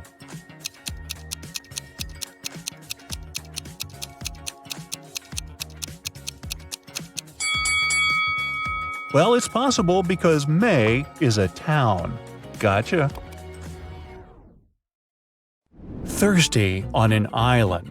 Simon was shipwrecked and washed up on the shore of a deserted island. He's thirsty, and the only thing he has is a plastic bag and a straw. After looking around, he sees a juicy cactus, a tall leafy tree, a dirty pond, a pool of mud. How can he use the plastic bag to get water?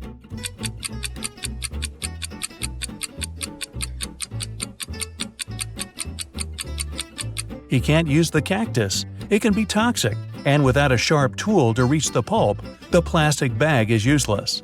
The dirty pond and muddy pool are filled with bacteria and parasites, and without tools to start a fire and boil the water, he could get sick.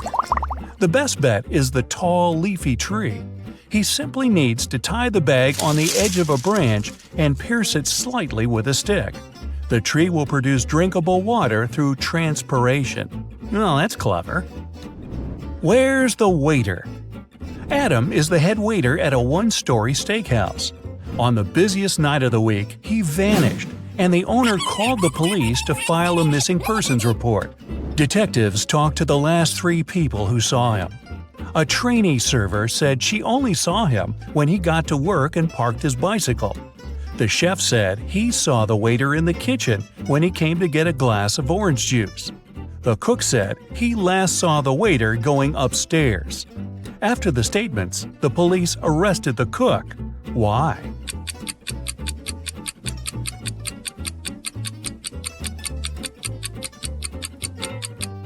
This was a one-story restaurant. He couldn't have gone upstairs. Spilling the tea. Susie went to study for her university exam at a coffee shop. She ordered a white tea and sat down. 10 minutes later, she got up to go to the bathroom. When she returned, her laptop wouldn't turn on and her teacup was empty. Someone had spilled the tea on her computer and cleaned it up. She called the manager, told him what happened, and they came up with 3 suspects. The barista said he had been swamped and didn't see anything. The supervisor said he was sorry that the milky tea spilled on the computer, and he could see if insurance would cover the cost. The head barista said he was sorry the milky tea spilled on her laptop, and he'd make her another one while they waited for the police to arrive. Immediately, the store manager knew who did it.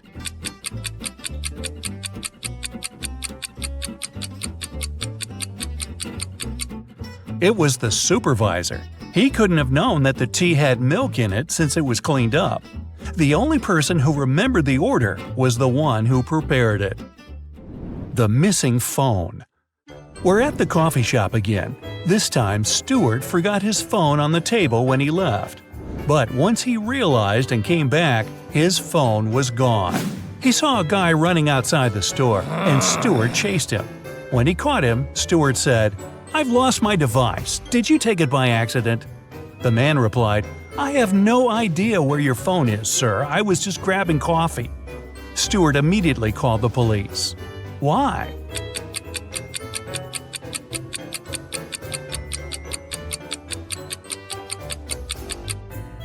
Stuart told him he lost his device. That could have been anything from a smartwatch to a camera or something else. The guy couldn't have known it was a phone unless he took it. Where did the baker go? The Cupcakes Den is a local shop that became famous for its tasty, well, you guessed it, cupcakes. On Monday morning, the head baker vanished, and the shop couldn't deliver the 200 cupcakes they had promised for a birthday party. The owner called the police, and they had 3 suspects in their custody.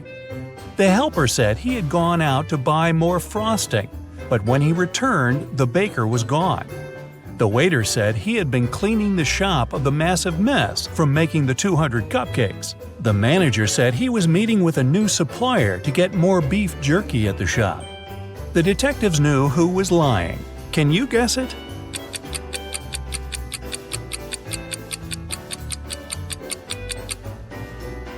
It's the manager. Who needs beef jerky at a cupcake shop? Get the last question right.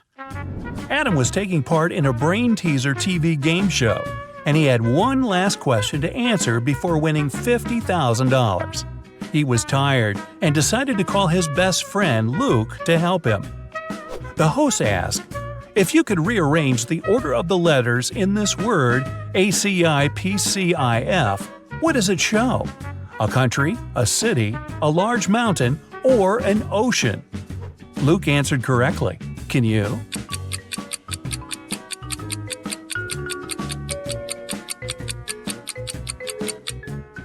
An ocean. If you unscramble the word, it shows Pacific. Where's he hiding?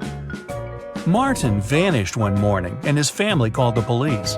Detectives searched everywhere and questioned 15 people, but none of them gave any untruthful answers. His son Jake found a letter from his dad saying, "If you love me, you'll find me." He went to his father's office to see if he could find any clues. He was looking around the room and immediately knew where his father was hiding. Can you guess it?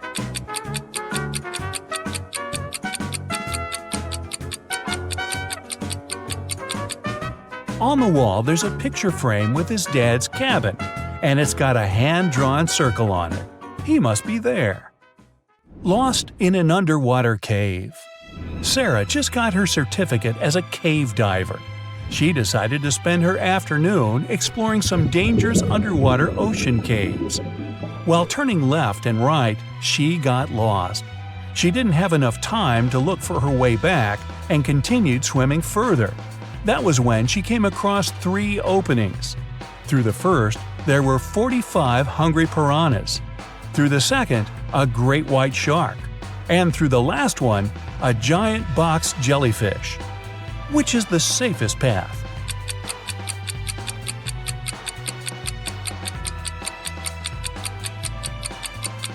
The first one. Piranhas are freshwater fish. They can't survive in salt water. The van.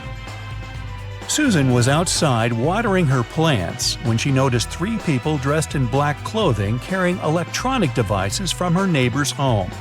She asked them what they were doing, and they said they were from a moving company. Immediately, Susan called the police. Why?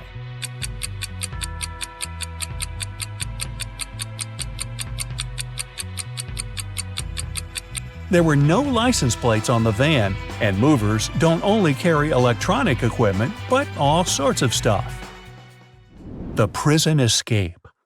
One morning, Detective Smith was called into a maximum security prison to discover how 3 men had managed to escape from their cells. The prisoners could neither see nor talk to each other, but they arranged their escape together.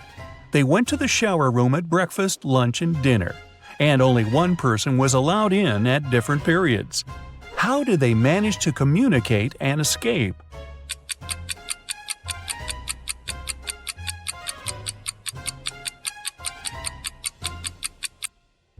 They wrote messages to each other on the bathroom mirrors, used steam to read them, and planned their escape together.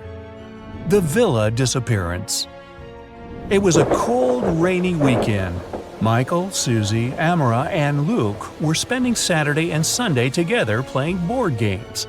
On Saturday morning, when they woke up, Amara was missing. They looked everywhere for her but couldn't find her. That was when Luke called the police. Detectives examined the room and asked everybody what they were doing at 4 a.m. Luke said he couldn't sleep, so he went downstairs to the gaming room to play some online games. Michael said he couldn't sleep either, so he went outside to look at the stars. Susie said she followed Michael outside to get some fresh air. That was when the detectives figured out who was lying.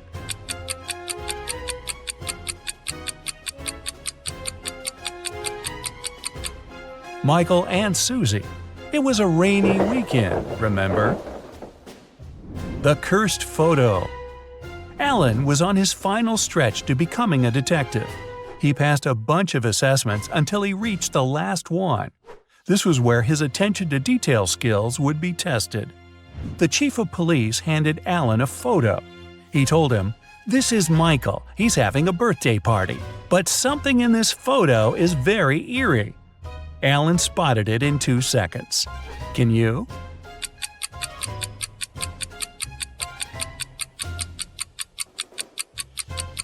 There's a hand inside the blue balloon. Well, how did it get there? The right amount of water. Peter was the best problem solver in his class. One day, his chemistry teacher called him up to test his intelligence and inspire his peers. He gave Peter 3 glass jugs. None of them had any measuring markings on them, but just a label showing their maximum capacity. The first jug was filled with water up to the top, and the label read 8 liters. The second was empty, and its label showed 5 liters. The third was also empty, with a maximum capacity of 3 liters. The teacher told Peter to arrange the liquid so that only 2 liters remained in one glass jug without using any measuring tools. Peter figured out how to do it in 4 seconds.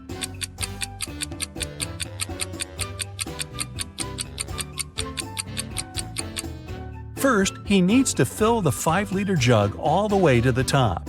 Then he needs to pour the water from the 5-liter jug into the 3-liter jar until it's full. What remains in the 5-liter jug is 2 liters. The treasure coin. An archaeologist spent the past year looking for a lost ancient treasure. As he was digging, he found one ancient gold coin. He took it to his museum. When his colleagues carefully cleaned the coin and took a closer look, they refused to accept it. Why?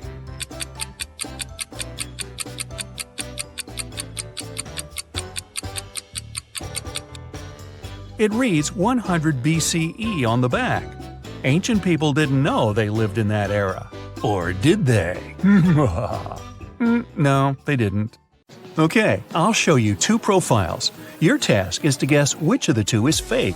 Let's start. Which profile is fake?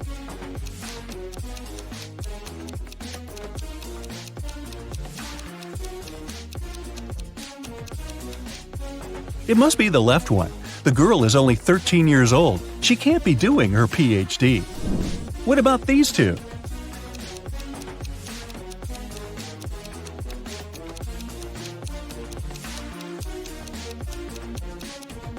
The person on the right was born on February 29. It's fine, this date does exist, but there was no February 29th in 1985 because it only occurs every 4 years. So the profile on the right must be fake.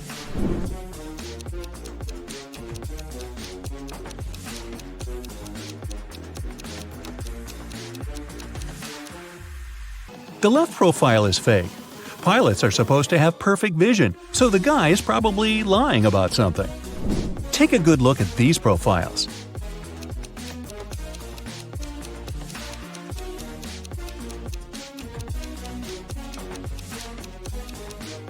Okay, Panem and Narnia are 2 fictional places, so I'd say the left profile is a fake one. What can you say about these 2?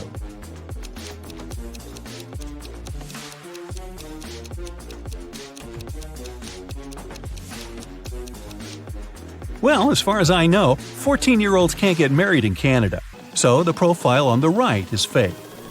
Now, I'll show you some photos. Your task is to guess what's wrong with them. Let's begin. Here's the first one for you.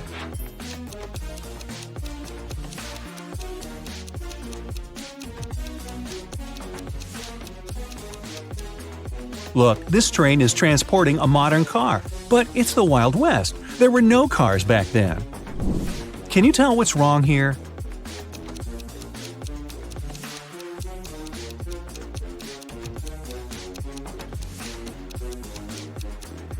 It's medieval times, but look, there's a 10-story building in the background. What about this picture? Do you see anything strange?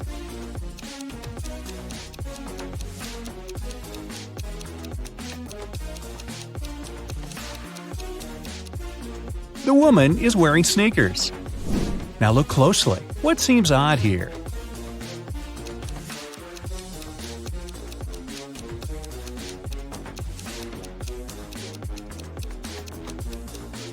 This woman has a modern camera. I don't think people had them back then. What do you think about this photo?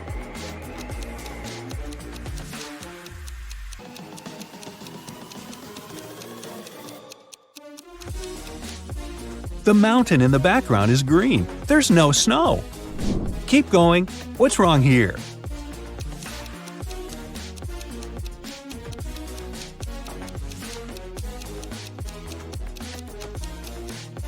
Look, that guy in the back, he's wearing sneakers. Not the best thing to be wearing to a ball. Plus, this kind of footwear didn't exist back then. Be very attentive. Can you spot an odd detail here?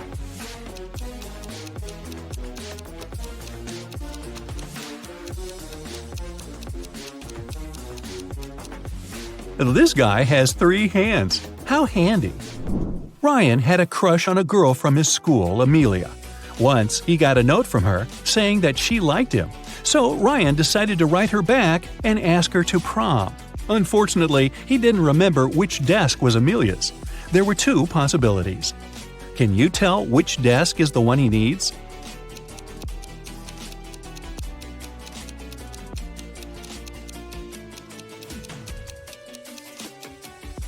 If you remember, the note was written in green ink. There's a similar green pen lying on the desk on the right, so this is most likely Amelia's desk. One Monday morning, a big sum of money went missing from the accountant's safe. 3 people were in the office at that time. Magnolia, the accountant, said she'd left for several minutes to go to the bathroom. Walker, a software manager, said he'd gone out for lunch and hadn't seen anything.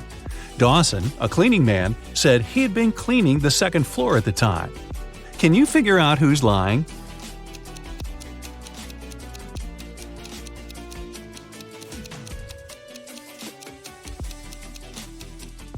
It's Walker. He said he had been on his lunch break, but it was still morning at that time. Tessa works in a clothing store in the suburbs. She doesn't usually have many customers. One day, she only had 3. The first person got a belt and a purse, the second got a dress, and the third customer got a hat. One of them was a criminal, and Tessa reported them to the police. Who is the criminal, and how did the girl understand it?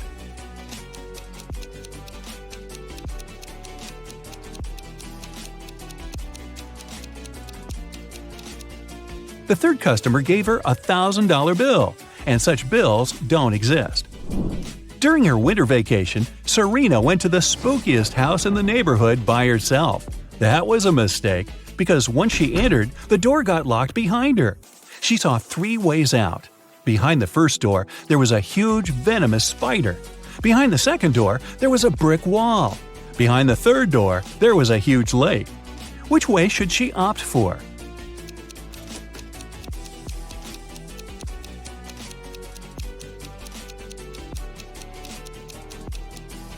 She should take the third way. It's winter, and the lake is frozen. Serena told her friends what had happened to her, but no one believed her.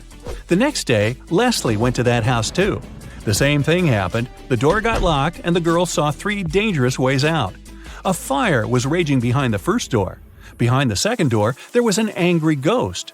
If she opened the third door, a huge chunk of glass would fall down on her head. Which way should Leslie choose?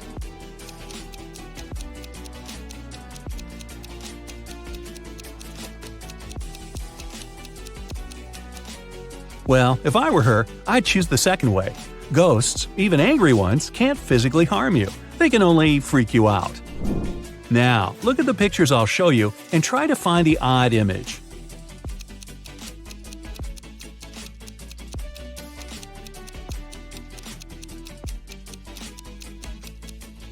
Yep, it's right here. Another one for you. Be very attentive.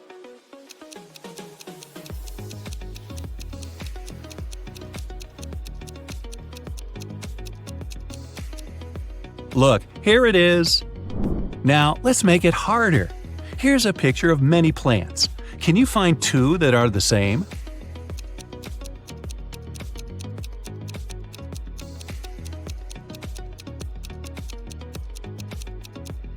Here's one.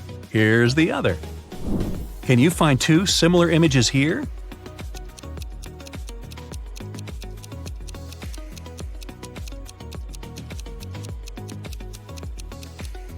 Look, here they are.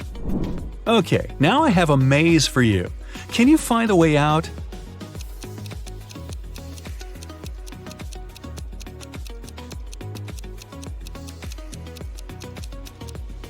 Right, that was amazing. Here's another puzzle for you. Help A find her way to her best friend B.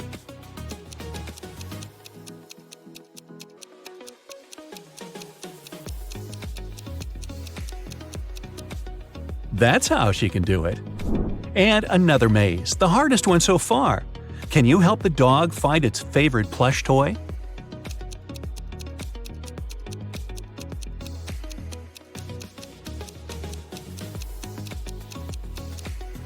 Here it is. Kai and Nate went camping in the woods. Now, look, Kai is climbing a tree and Nate is picking up some firewood for the campfire. Who's in danger?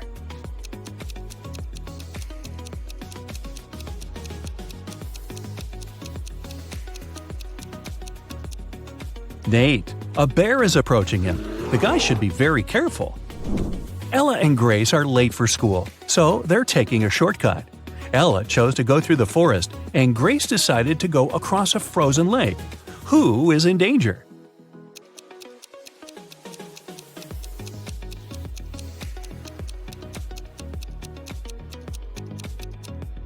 Grace. The ice on the lake is melting. Hey, look at these couples. Can you spot anything weird here?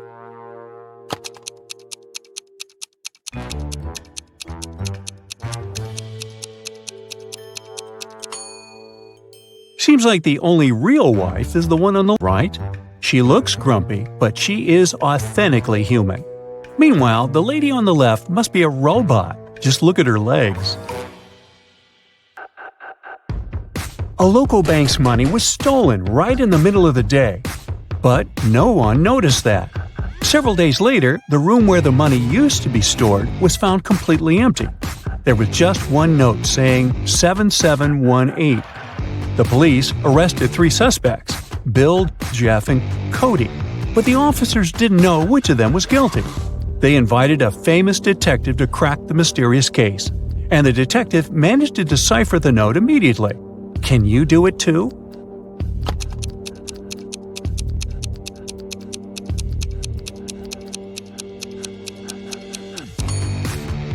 So turn the paper upside down. This way, the numbers turn into a name, Bill. The man wants to enter an exclusive club, but he doesn't know the password. Another man walks up to the entrance. The doorman says 12, and the man says 6, and is allowed to enter. Another man approaches. The doorman says 6, the man says 3, and the doorman lets him in. Thinking he's heard enough, our guy walks to the door.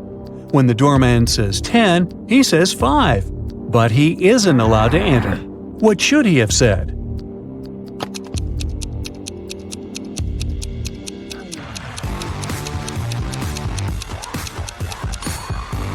Three.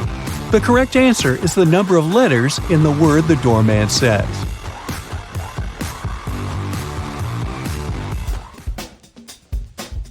Martin was a robber. One day he was trying to escape from the police after robbing a bank. He had 3 gold bars in his arms, each weighing 20 pounds. Ooh. The only way to get away was to cross a bridge, which could only support 220 pounds. The 3 bars of gold weigh 60 pounds, and Martin weighed 180 pounds. Could he cross the bridge without getting rid of any of the bars?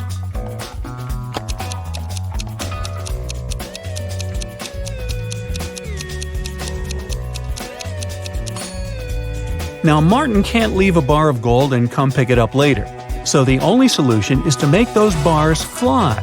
To make it happen, Martin must juggle them. This way, only 2 bars will add extra weight to the bridge, while the third one will always remain airborne. Voila! 180 plus 20 plus 20 equals 220, so the bridge can totally handle it. However, Martin couldn't handle it because he couldn't juggle, and the police got their man. A thief entered a high-end boutique and forced the shop assistant to open the safe. The shop assistant said, "The code for the safe is different every day, and if you harm me, you'll never get the code." But the thief managed to guess the code on his own. How did he do it?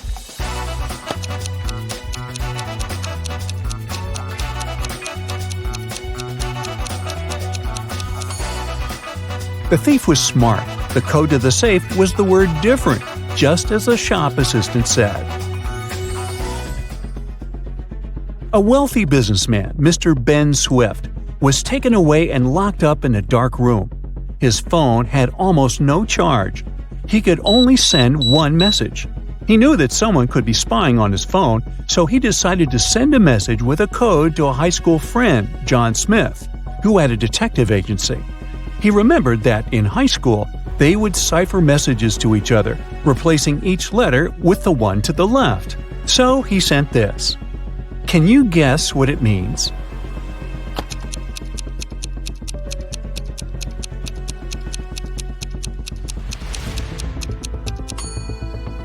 It's not gibberish. Once you decipher it, the message reads accountant, so it seems his accountant is to blame. You're wandering through the jungle when, all of a sudden, you see a magnificent ancient castle. You enter it and see its inhabitants. It's kind of hard to say if they're friendly or not, but hey, look, they've just fetched you some snacks. Still, you can tell from their grins that these snacks might be a trap for you. You can't say no to them and need to choose something to eat. There are 4 muffins in front of you. They all look yummy and your mouth is watering. One of the inhabitants, who seems to be the leader, tells you that the first muffin has some fermented cabbage inside. The second is swarming with live ants. The third has mud instead of chocolate cream. And the fourth one has aki fruit inside. So, which dessert should you opt for?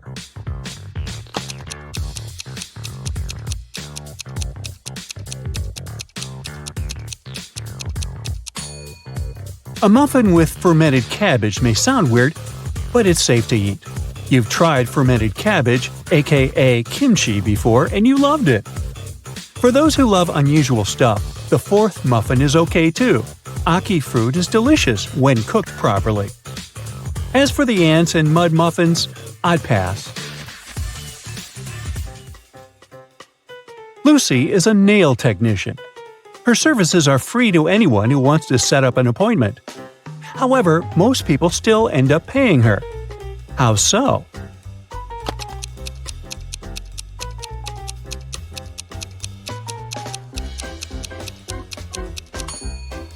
Lucy only does one hand for free, so most people who come end up paying the full price. They don't want to look weird with their nails done only on one hand. Poor Kathy lived with a stepmother and 3 wicked stepsisters. Her dream was to go to a lit party, which she had been waiting for a year. Her stepmother, Eveline, never let Kathy go anywhere. But this time, Eveline decided to let Kathy go as soon as she had finished with all her tasks. The stepmother asked Kathy to bring her some water, but she gave her a colander to carry the water. How can Kathy bring the water if she has nothing but a colander?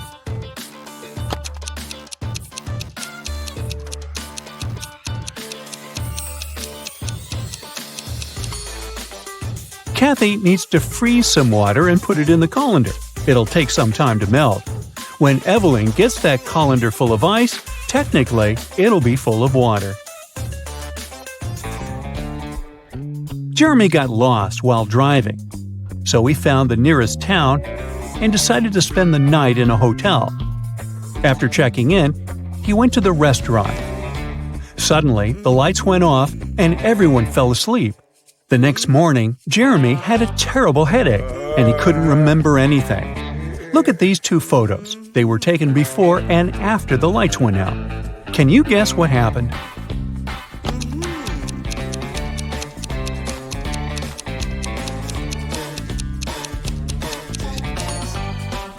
Look, there are some balloons in the first photo, but none in the second one.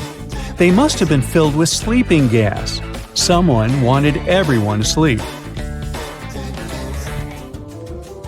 Jenny went grocery shopping and bought a lot of milk, yogurt, meat, and cheese. When she came back home, she realized that she had nowhere to store all these products as her fridge was already full. How can she save all the food she bought?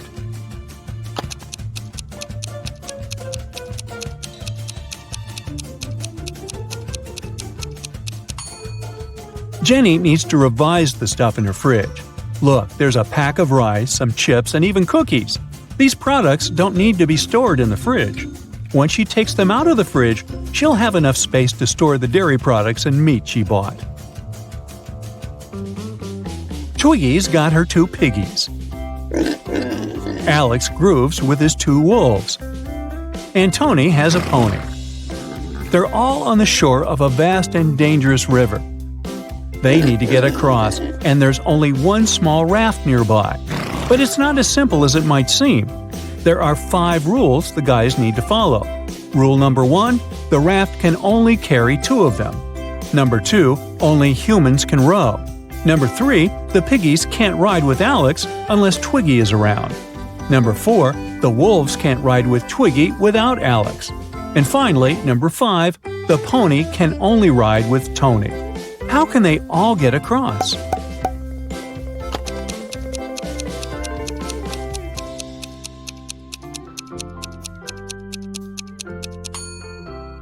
First, they need Tony on board. He needs to take one of the wolves across the river. The rules don't prohibit it. When he comes back, Alex takes the second wolf across the river. Then Alex goes back alone. Twiggy joins him and they go to the other bank, where Twiggy leaves Alex and goes back alone. She gives the raft to Tony and his pony, and they go to the other bank. When they reach it, Alex takes the raft and goes back to pick up Twiggy. He picks her up, they go back, and Twiggy leaves Alex there. After that, she goes back to pick up her pigs one by one. Finally, I thought this was never going to end. Hey!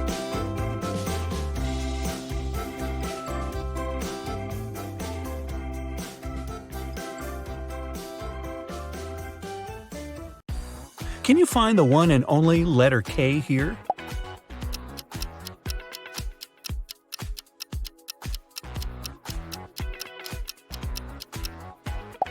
Yay, that was easy. How about this one?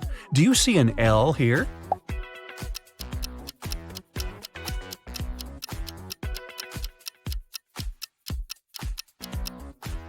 There it is! Now, find the only G in this mix.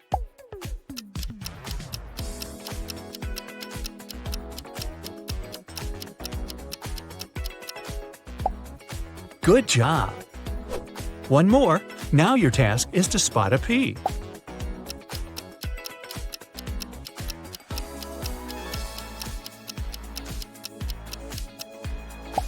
Bingo! It's hiding between 2 T's. Do you see there's a T here?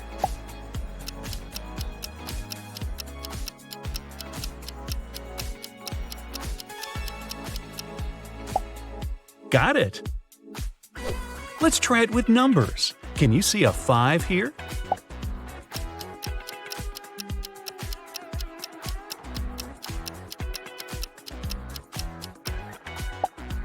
Well done! One of these Z's is a 7. You have 5 seconds to locate it.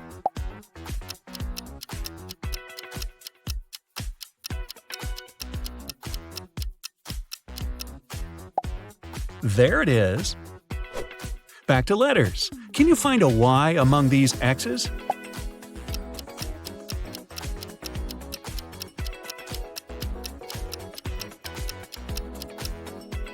Knew it. Nothing can hide from you. Nice handwriting. Can you find the stranger here?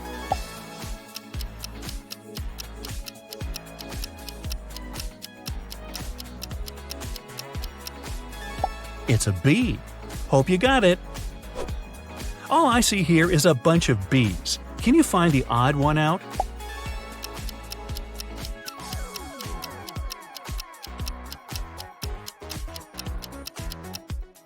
Ah, it was a P right here. So many E's. Just one of them doesn't belong here.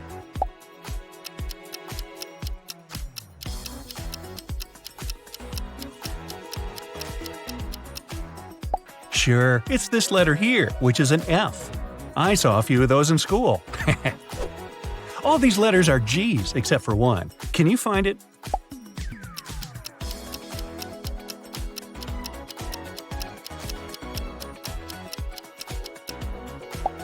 Excellent, it's down here. One of these emojis looks more surprised than others.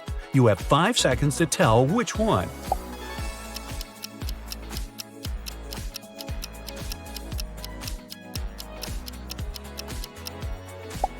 It's this little guy right here.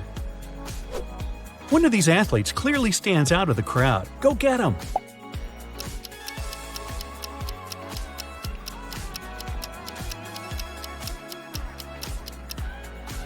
Oh, just one of them is a guy. Can you hear all that buzz? One of these bees must do it its own way because it looks different.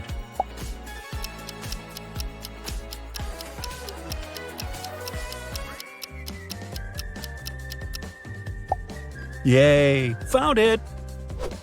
Would you go by steamboat or row your way to your destination? While you're thinking about it, find the odd one out here.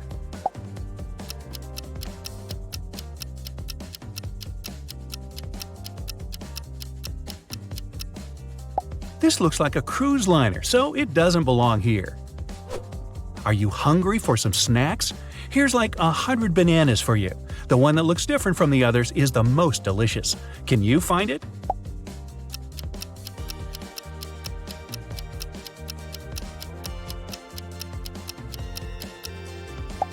Yep, so yummy.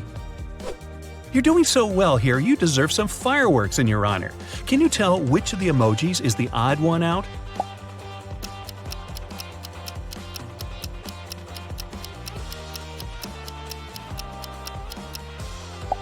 This one looks slightly less festive than the rest.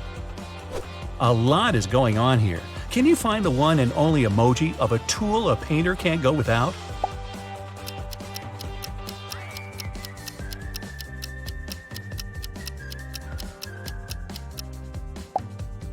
Thanks, you just helped him out. I'm getting hungry for some soup. Will you please find it in here?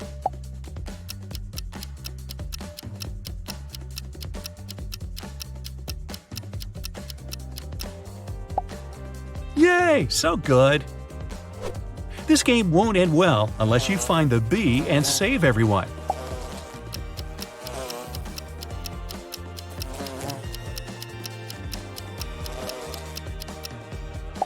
Come here, little thing. Find somewhere else to play, please. It's the holiday season, and I really want to put a pink ribbon on that gift box. Will you help me find it?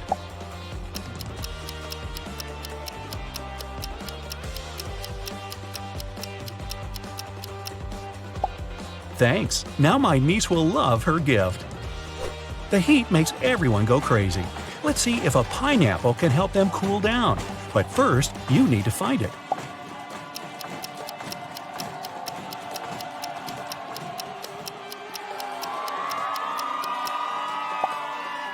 There it is. Good job. Looks like it worked. Now, can you spot a bunny in this frozen landscape?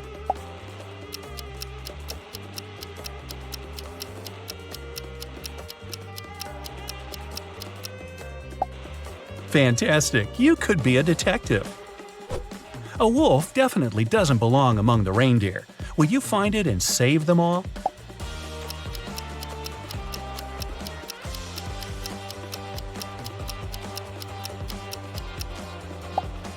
Yay! Now they can go on with their business. A polar bear got caught up in the ice and can't get home to the little bears. The rescue crew can't see it from the plane. Can you help them out?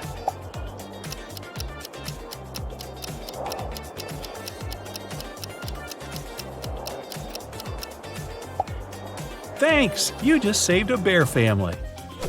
Same color palette, different diets. Let's find and get the white tiger out of this zebra herd.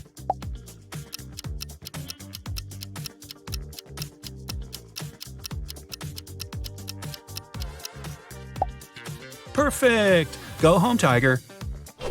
A little seahorse lost its way home. Please help find it.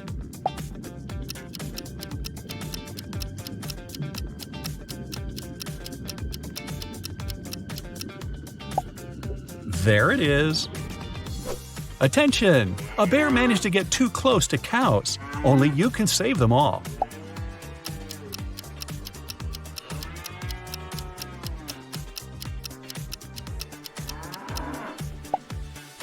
Great job! And the cows are thankful. Only 3% of people have eyes sharp enough to see the beetle in this picture. Are you one of them?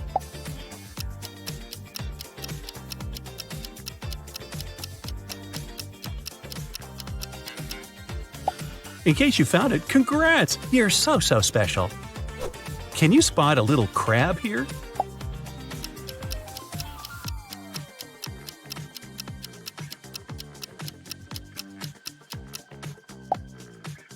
There it is. Now look at these images and remember the first thing you see. It can tell a lot about you.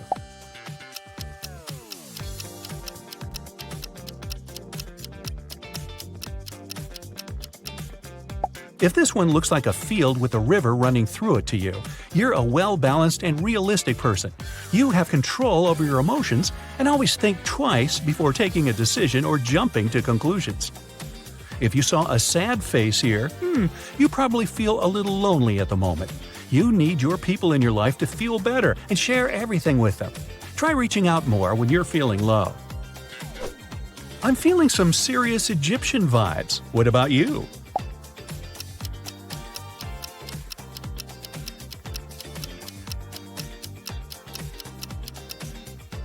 If you clearly see two beautiful ladies here, you're a responsible person who always takes care of everyone's feelings.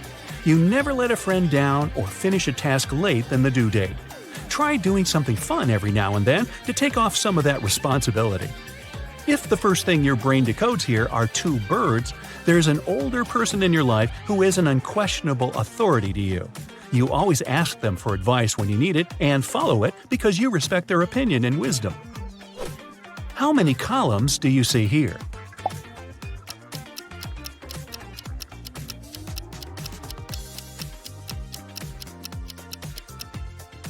If it's definitely 4, you're more of a creative person with the soul of an artist. You see beauty and meaning in everyday things and express yourself through painting, writing, acting, or the like. Logic isn't your strongest point, but your imagination fills up for it. If you see 3 columns, you're a logical person who has a talent for sciences. You enjoy following instructions and solving problems. You also like to plan things and follow that plan. You don't like surprises and can find a reasonable explanation for everything. Now, here's a tricky one. What do you see here?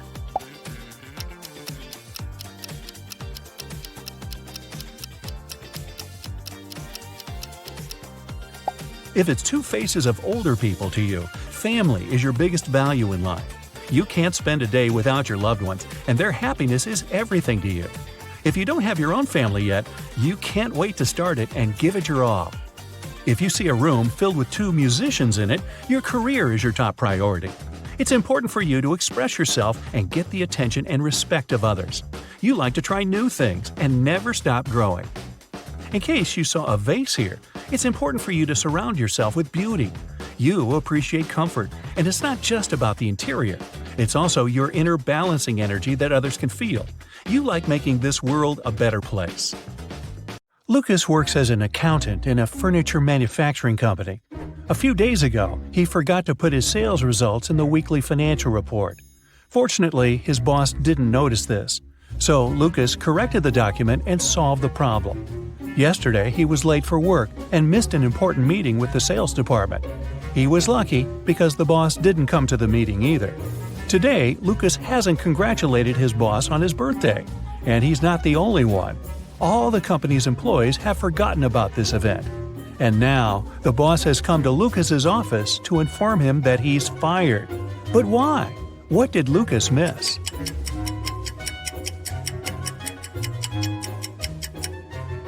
The boss fired him because he noticed that Lucas had been watching YouTube videos on his computer during working hours. Enough said. Jennifer is doing an internship in a super-secret organization. She has the final exam today. She's been preparing for many days, reading books, studying ancient languages and astronomy, researching legends and folklore of different countries. To complete the exam, she needs to find a monster among people. Jennifer is sitting in an empty room. An instructor enters. He opens the door and asks 5 people to come in. They stand in front of Jennifer and glare at her. Who is not a human here?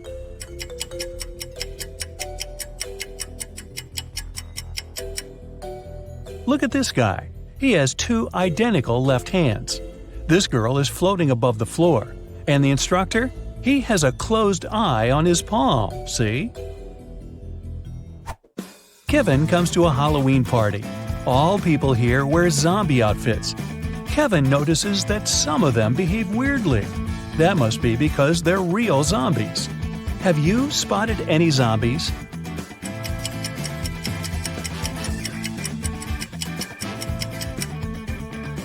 There are two real zombies here.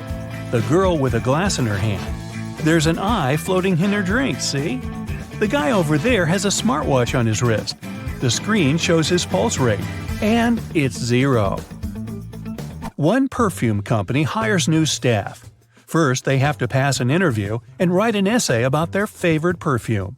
When the candidates complete these tasks, the director asks them for one more thing. They must swear an oath of loyalty to the company if they want to get a job. 10 people are saying the words of the corporate oath simultaneously, but some of them are cheating. Help the directors figure out who these people are.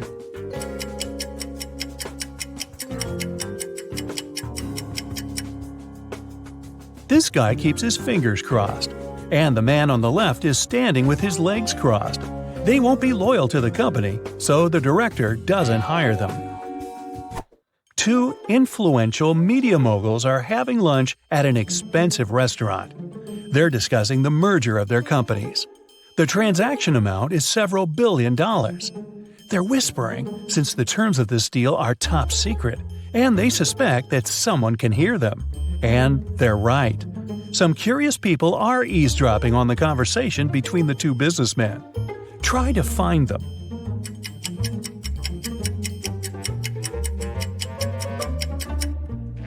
The girl at the next table is reading a newspaper that is turned upside down.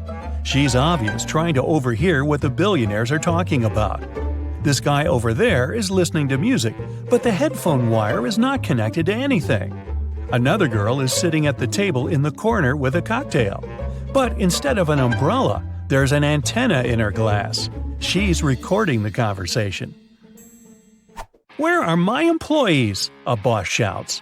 He's furious because 3 people haven't come to the office. He calls each of them to find out the reason. All 3 tell him they got ill. The boss doesn't believe them, so they have to arrive at the office.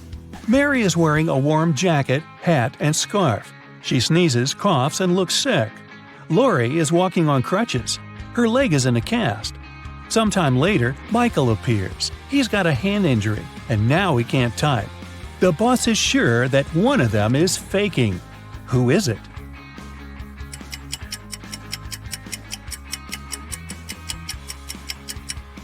Mike's left arm is broken, but his phone is in his left pocket. He must have used his broken arm to put it there, which means he's pretending. Apparently, he just didn't want to come to work. Jerry is walking through the woods. He's cold, hungry, and lost. The guy takes a few steps and stops because he hears something. He goes toward the source of the sound and finds a large clearing. There are 3 houses. Which one should Jerry enter?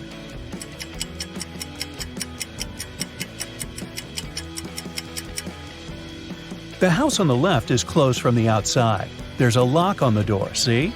The house on the right seems safe, but look at these footprints leading to the door. These are wolf paw prints. Jerry should choose the house in the middle. A wanderer has been walking through the desert for several hours. He doesn't have any water left, and he's losing strength. He climbs a low hill and sees 3 lakes. They're far from one another, and only one of them is real. Help the wanderer distinguish the reality from a mirage.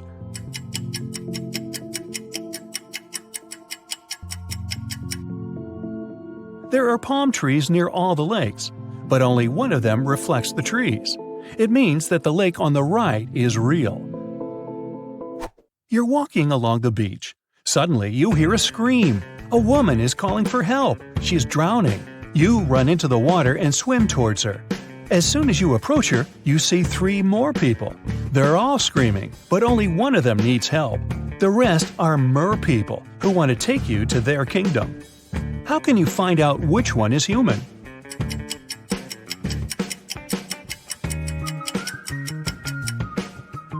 Dive under the water to see who has a fishtail. Richard likes abandoned buildings and old castles. Today he's going to check a huge house that belonged to a vampire a long time ago. Well, that's what the legends say. Richard certainly doesn't believe this.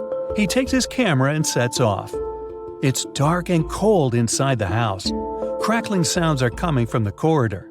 Richard shines a flashlight and sees 3 vampires. Richard starts running away, but then he stops and returns. It seems these vampires are fake. How did the guy understand this?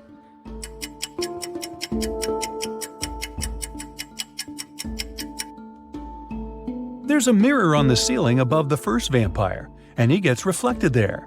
The second vampire has no fangs, and the third one, he seems to be real. Run! Now Richard wants to visit an abandoned hospital. There are rumors that werewolves live there. Richard is sure it's a myth. He's walking around dark hospital wards all night, but finds nothing. He's about to leave, but 4 men block the exit. They are howling and growling. Which of them is the real werewolf?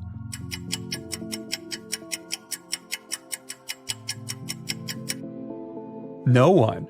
The full moon is shining through the windows, but these people haven't turned into monsters. But still, Richard runs away. It seems these guys are really crazy. A rich man comes to an exhibition of modern art. He's going to buy a new painting for his collection. The owner of the exhibition shows him 3 works of different artists. In the first picture, there's a green triangle with a sunflower in the middle.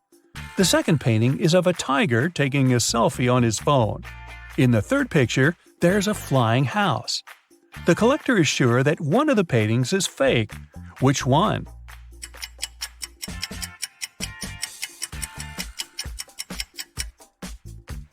Each canvas has the artist's signature and the date when it was created. The painting with the tiger is dated 1957. There were no mobile phones and selfies at that time. This picture is fake.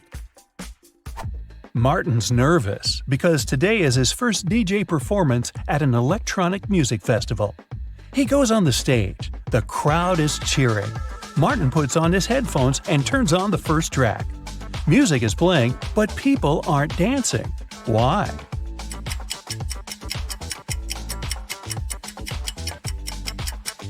The music is only playing in the DJ's headphones. Martin hasn't connected the wire to the speaker, see? People are sitting in their seats. The lights turn off. Someone is chewing popcorn. Someone else is drinking soda. The movie starts. This is a horror. Someone screams. The ticket taker enters the hall. Several people haven't paid for their tickets. Guess who?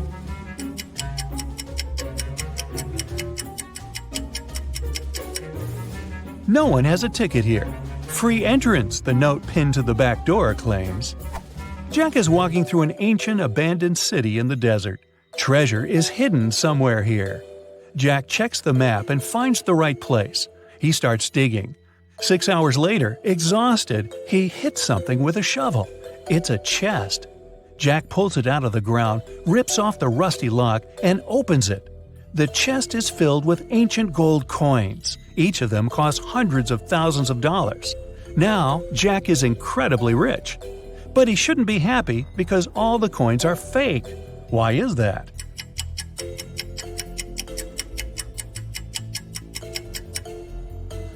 Each coin has a date, 145 BCE. It seems they're really old. But people who lived at that time couldn't write BCE on their coins because they didn't know they lived before the current era. Mark and Ben are waiting for the elevator. Mark has to go down to the first floor, and Ben's going to have some dinner up on the 10th.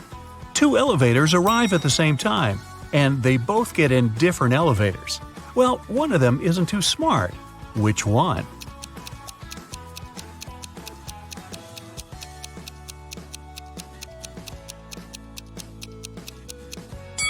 It's Ben. He needs to go up, but his elevator's going down. You're chilling watching TV when you hear the doorbell. You aren't expecting anyone, but you go to the door anyway and open it.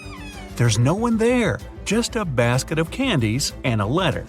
The letter says, "Dear Charlie, thank you very much for your help.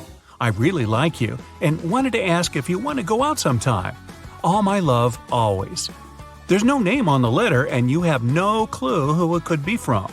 Luckily, there's a short little riddle. 3rd of August, 4th of February, 2nd of May, 3rd of December, 6th of October. Can you crack the code and find out who your secret admirer is?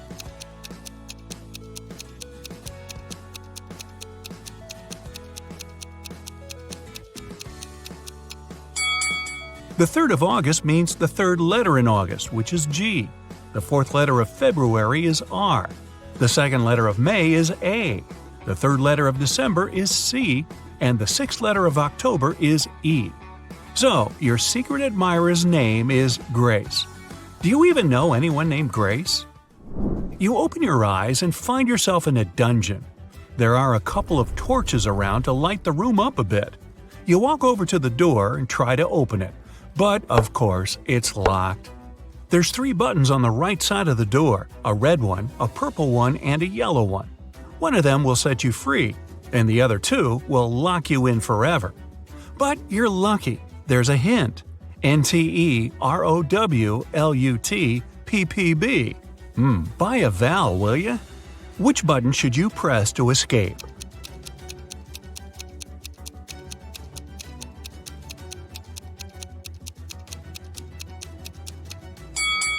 If you put the letters in the right order, you'll get purple button. Since only one button opens the door and the other 2 trap you in, you gotta try your luck with the purple one. Jessie is a mom of 3 who works as a detective. She comes home late one night and goes right into the kitchen to get dinner ready. Waiting for her in there, a huge mess. Looks like someone already had their dinner, a chocolate pasta sandwich. She doesn't let her kids eat that kind of stuff. So she goes upstairs and rounds up all her kids. Katie, Serena, and Hannah are all busy doing their homework. They all deny eating chocolate pasta, but she still knows who it was. Who's lying, and how did Jessie know?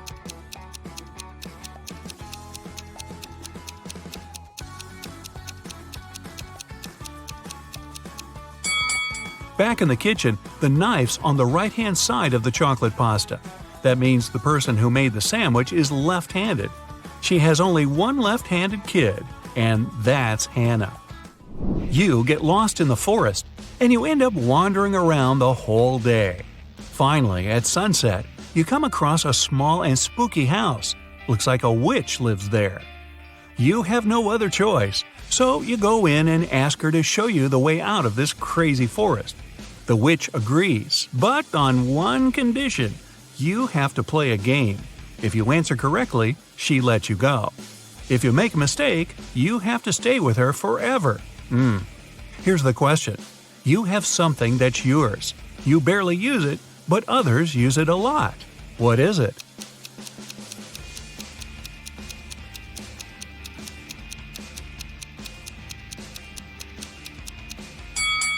It's your name. You're abroad, enjoying the sun and a much-needed vacation. One day at the beach, you meet a beautiful woman and spend the whole day with her. In the evening, you ask her if you can meet again tomorrow. She smiles and says yes, if you can guess where she comes from. But she really likes you, so she gives you a hint.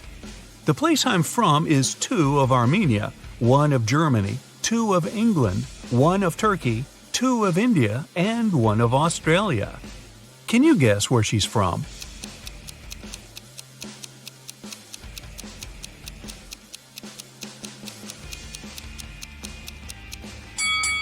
Two of Armenia means you have to take the first 2 letters of the name Armenia, A-R. The rest are the same. 1 of Germany is G, 2 of England is E-N, 1 of Turkey is T, I-N from India, and A from Australia. Together, they make Argentina. That was a lot of work. She better be worth it. You're wandering in a different forest and you come across a picnic. They're all witches. You try to hide before they notice you, but uh-oh. What do they want? Actually, they're pretty chill. They just need a little help. There are 8 of them, and one of them celebrating her 999th birthday. They've got a birthday cake, but there's a problem. And no, it's not that there's too many candles and too little cake. Their magic knife can only make 3 cuts, and they can't figure out how to cut the cake into 8 pieces. Can you figure it out?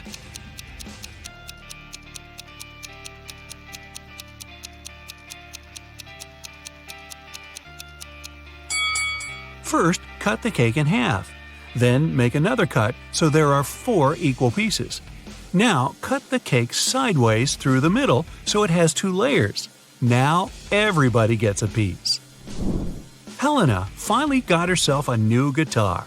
She wanted to play it right away, but she had school. She locked it in her room and left. When she got home that evening, the guitar was gone. Her family was kind of fun. They were always pulling pranks on each other. She asked everyone about her guitar. Here's what they said. Her mom said she hadn't even seen the guitar. Her dad said he saw it when he walked past her room, but then he didn't go in because he had a lot of work to do. Her brother said he was at home, but spent the whole day downstairs. Helena solved the mystery instantly. Can you figure it out?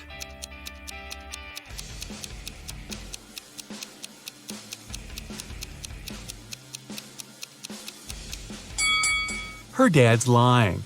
He said he saw the guitar while walking past her room, but that would be impossible. She locked the door on her way out. Mrs. Miller left the house and put a $100 bill in the dining room for her son. But the son said he never saw the money. There were 3 other people in the house that morning: Stephen, the gardener, Bill, the cook, and Molly, the housemaid. Steve said he saw the money, but he's an honest man. He'd never take it. Bill said he spent the morning in the kitchen and didn't see the money at all. Molly said she had to open the kitchen window but didn't want the bill to fly away. So she put it in this book between pages 35 and 36. Can you tell who's lying?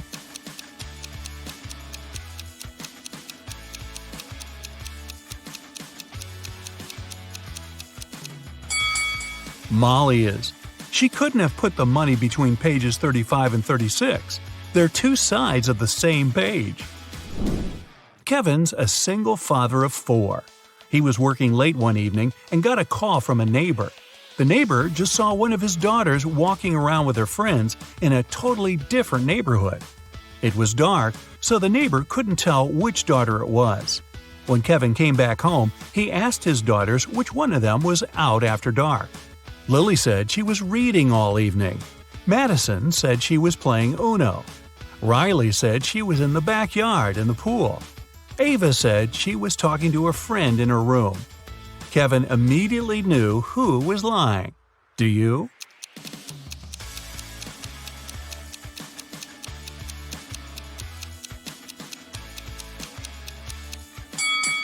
It was Madison. She couldn't have been playing Uno by herself. She's hiding something. Josh was walking in a forest at night and came across an old castle. He was curious, so he found a way in and started walking down a corridor. Pretty soon, he met 3 people. They said they were 2 werewolves and a vampire. They wanted to keep Josh in there forever, but in the end decided to give him one chance to get away. He had to guess who the vampire was. He was allowed to ask the same question to each of them as long as it wasn't, "Are you a vampire?" Josh asked, "What's your eye color?" Why did he ask it, and how would that even help him?